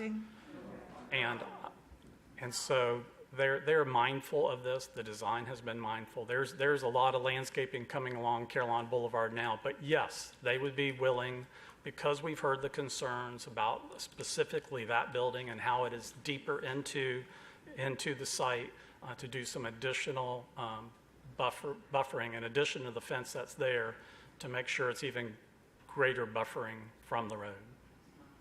Okay, so I have another question. First I just want to say to the audience, please refrain from vocalizing, because it's hard for us to hear the applicant who are answering our questions when you do that.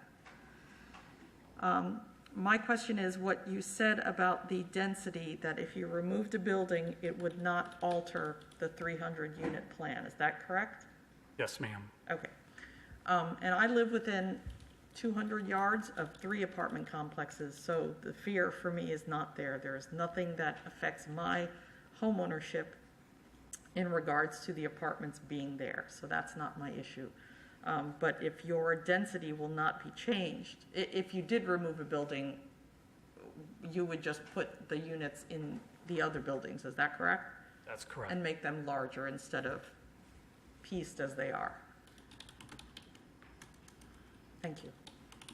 And I'll tell you, just, you know, we're cards on the table. I asked, because I anticipated this, is the building in the northwest corner one that we could alleviate from the plan? And they said, no, not really, because because of the wetlands to the west and the wetlands there within the site, you have limited spots, and it's consistent with the design that was there before. We're very consistent with the existing SwiftMud stormwater management permit, but we can't really remove that one because that's a large area of uplands. So, but we could absolutely buffer it. Thank you. Now we have a motion on the floor to delay. Can I ask one more question? Something I've not heard addressed or read in any of this material. And it goes back to traffic, which seems to be one of the big sticking points. I haven't seen anything about the impact of the traffic at that intersection at Caroline Lakes and Airport Road, which is metered by traffic light, with the new construction for the public's almost 200,000 square feet of office building, and I haven't heard anything factored into that and how that's going to affect all of this. I believe that Chuck addressed that in the first hearing, but I'm not the person to address that, so I'm going to look to Chuck to see if he wants to address that, or if not, we have our traffic planner here. But I know that our traffic planner has analyzed that, because the city it's an obvious important point of the transportation analysis. So they required we did it. Chuck's looked at it very careful. I can tell you DOT and the city of Lakeland are very mindful of this airport road corridor, as this development from the airport to Lakeland Central Park to all the things that were named. But I'm going to step aside and let Chuck, he would be better able to respond to that than I would. Thank you. Chuck? Good morning again. Chuck Barnby, Community and Economic Development. What I'll do is I'll state the city's review and what was included in the traffic study, and then I'll ask the traffic consultant for the developer to come up and explain the specific analysis. But the traffic study did include, in the information that we provided that was included in the traffic study, did include the trips that were expected to be generated with the public's corporate headquarters expansion. That just actually received a certificate of occupancy about 2 weeks ago. Mm-hmm. We also included trips that are vested right now through a development agreement for Lakeland Central Park, which is the big 700+ acre development on the north side of the Polk Parkway, as well as trips that are being vested as we speak for Lakes of Laurel Highlands, which is the residential community in the northeast quadrant of the Polk Parkway Airport Road. So in terms of anticipating other development activity in that Airport Road corridor, I believe, and I'm an AICP certified and a certified transportation planner with over 27 years of experience, the traffic data that was derived from those studies, the vested trips, plus the trip generation assumptions for the specific use, I believe, adequately address the trip generation and the traffic impacts of this project, and that the trip generation impacts to the intersections on Airport Road meet our adopted level of service standards in the comprehensive plan. So that's where, in terms of the staff recommendation, we believe that this is a solid analysis that meets all of the criteria that the City Commission has adopted through the comprehensive plan. But I will ask Ms. Rodriguez if she's available to come up and speak to the specifics, or if there's any additional questions for the applicant related to the study itself.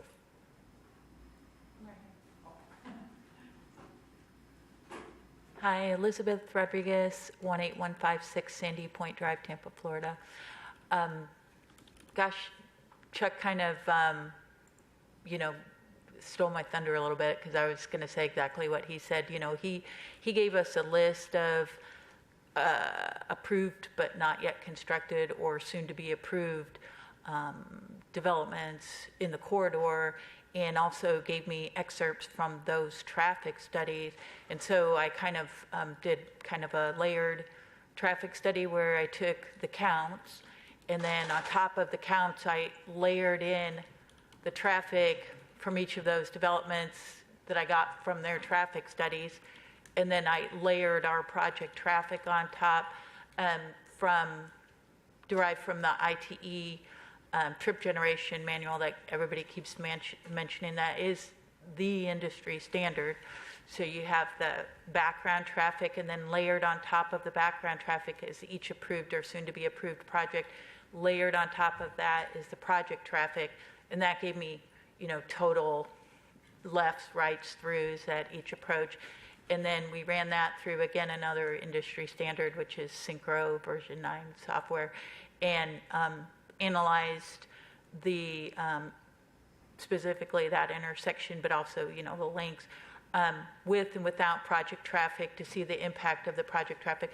Interestingly, in the AM peak in the morning, the new right turn lane, they need that. The new right turn lane that we're building actually offsets all of our project traffic. So the delay leaving out of, Caroline and trying to get onto Airport Road, even though you're adding in our project traffic, the new right turn lane more than offsets the project traffic in the AM peak hour, so that you actually end up with less delay even with the project traffic.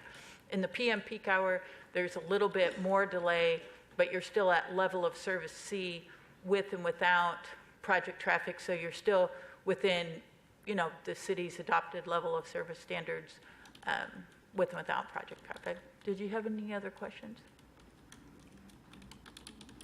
I don't know. I'm filtering this through a similar intersection that I drive through multiple times a day. I live in the community. There's an apartment complex there. There's condos. There's single-family residents. Across the way, you've got a major shopping center. And there's a grocery store, Target, everything right there. To use, and we have like 5 entrances and exits, ingress and egress points out of that subdivision. One is metered with a traffic light. The traffic light one is the absolute worst one to get through. Right, yeah, because that's where because of the traffic coming out of the shopping center. It's the absolute worst one to get through, and we have other options. The people in Caroline Lakes and the ones that will ultimately live in this development will have no other option to get in and out. I see that as a huge problem. Maybe, it could be a tiny bit of an apples and oranges comparison, just because the background traffic on Airport Road, like I don't know what street you're talking about. Mm-hmm. Maybe there's way more background traffic on the street that you're talking about that, causes a lot of delay, because there's not, relatively speaking, and a lot of this is kind of, subjective and relative. That's why we have to assign numbers to all this stuff so that we make it more objective, because that's what's adopted is those level of service standards, and they have numbers of trips with them, and then it just becomes kind of just do the math, and you know what I mean? In the math, it either comes out above or below a threshold. In this case, it came out well below the threshold.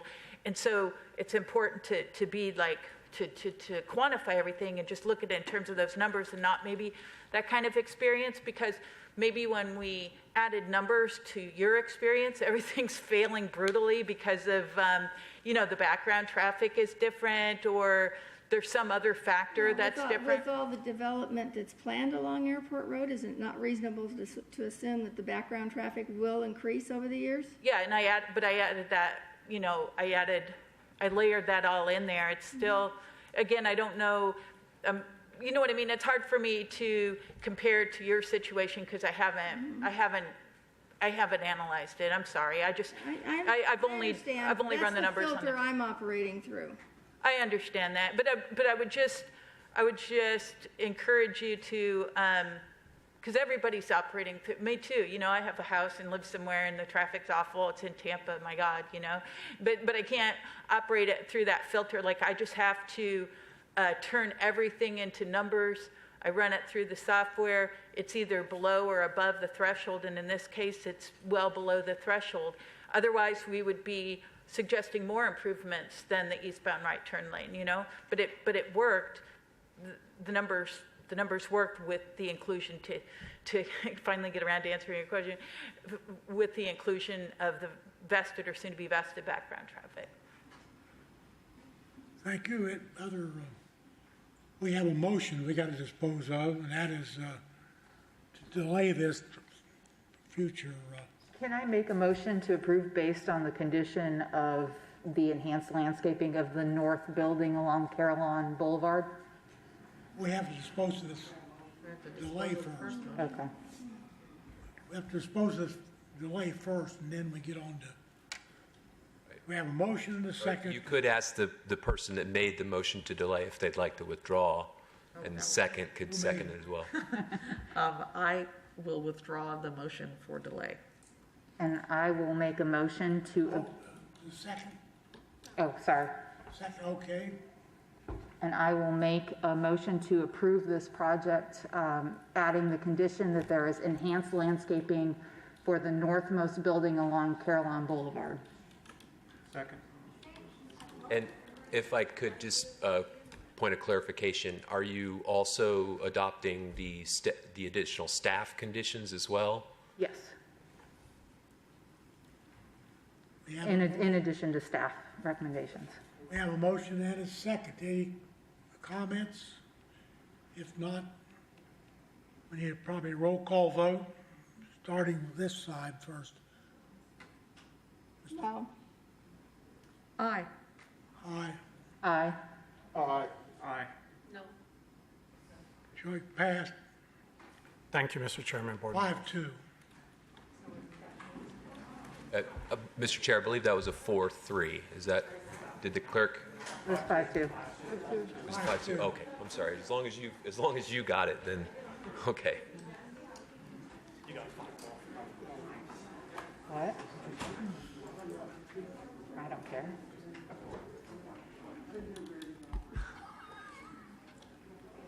I will get them back. That was a long one.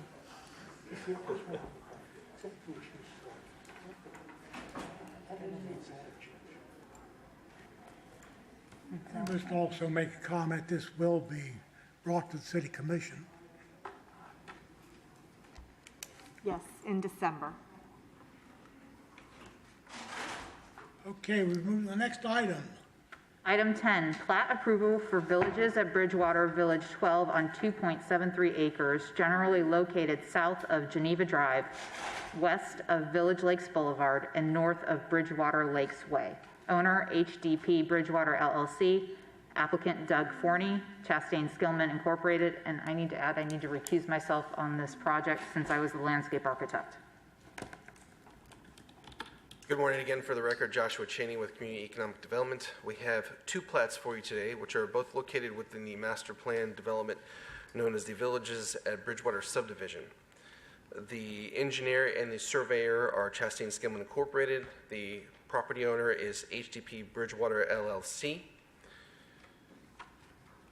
Village 12 is the first tract that you will review. It is going to be 15 lots on approximately 2.73 acres.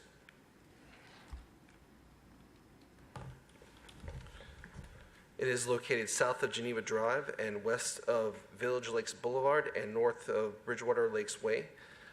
Plats are reviewed by the city subdivision review team for compliance with Article 9, which is our subdivision standards, located within the Land Development Code. And staff is recommending that the Planning and Zoning Board approve the plat as conforming to Article 9 of the Land Development Code. Question from the board? This is the final decision. Any, have a motion? Motion to approve. Second. Been moved and second, we approve the item as presented by the staff. All those in favor signify by saying aye. Aye. Aye. Showing a unanimous approval. Vote item number 11. Item 11, plat approval for villages at Bridgewater Village 13 on 5 acres, generally located north of Bridgewater Lakes Way, east of Village Lake Boulevard, and southeast of Great Bear Drive. Owner, HDP Bridgewater LLC. Applicant, Doug Forney, Chastain Skillman. And once again, I need to recuse. Again, for the record, Joshua Chain with Community Economic Development. This will be the plat review for Village 13. This is the same engineer and surveyor. HDP Bridgewater LLC is the owner. The proposed plat consists of 24 lots on approximately 5 acres that are located north of Bridgewater Lakes Way, east of Village Lake Boulevard, and southeast of Great Bear Drive. Plats are reviewed by the City Subdivision Review Team for compliance with Article 9 of the Land Development Code, and staff is recommending approval as the plat has been found to be in conformance with Article 9 of our Land Development Code. Questions on staff recommendation? How about a motion? So moved. Been moved, we have a second? Been moved and seconded. All those in favor signify by saying aye. Aye. Show it passing unanimously. Okay, the next item, we have an election of a new vice chairperson. The floor is now open for nominations. Don't everybody rush to the thing. You have nominations for vice chairman.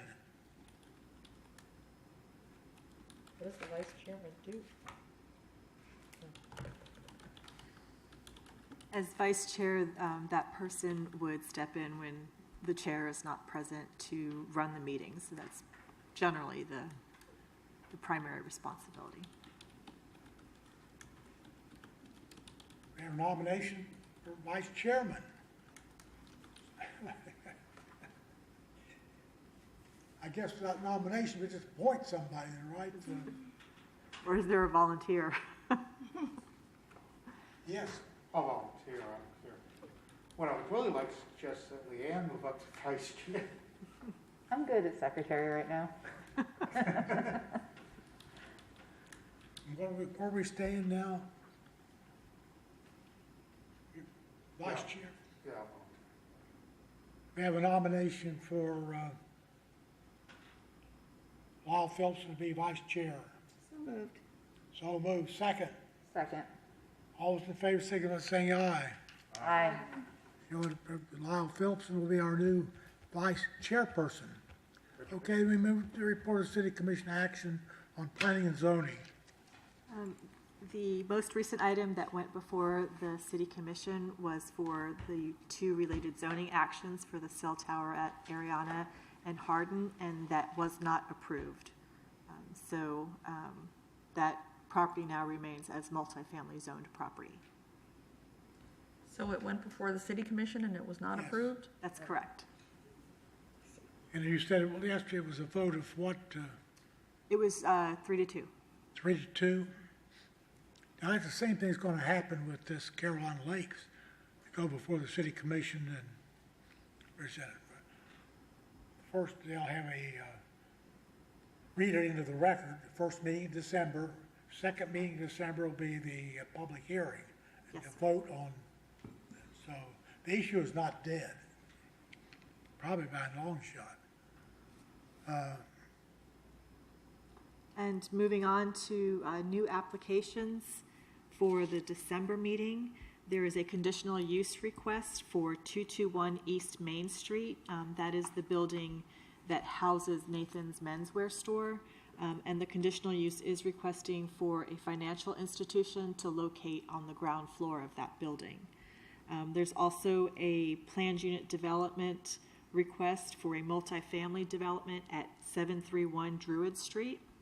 And finally, there's a minor modification for the recently approved 7-Eleven at Drainfield and Airport Road, and that is to allow for a change in the site plan dealing with the access points. Teresa, there's also the cell tower on Hardin. That's right. So that was a prior one that we had reported on that got continued. So there is another cell tower that's being considered along Hardin Boulevard, and that one is located, I'm looking for the street address here on the tracker, and I don't see it. It is at 1800 Hardin Boulevard, and that is south of Ariana, south of Lakeland Christian, behind the dry cleaner that's located on Hardin Boulevard. Thank you. So the audience is all home, folks, so I guess if there's any comments from the audience. And do we hear a motion for adjourn? So moved. Second. Meeting adjourned. Wow.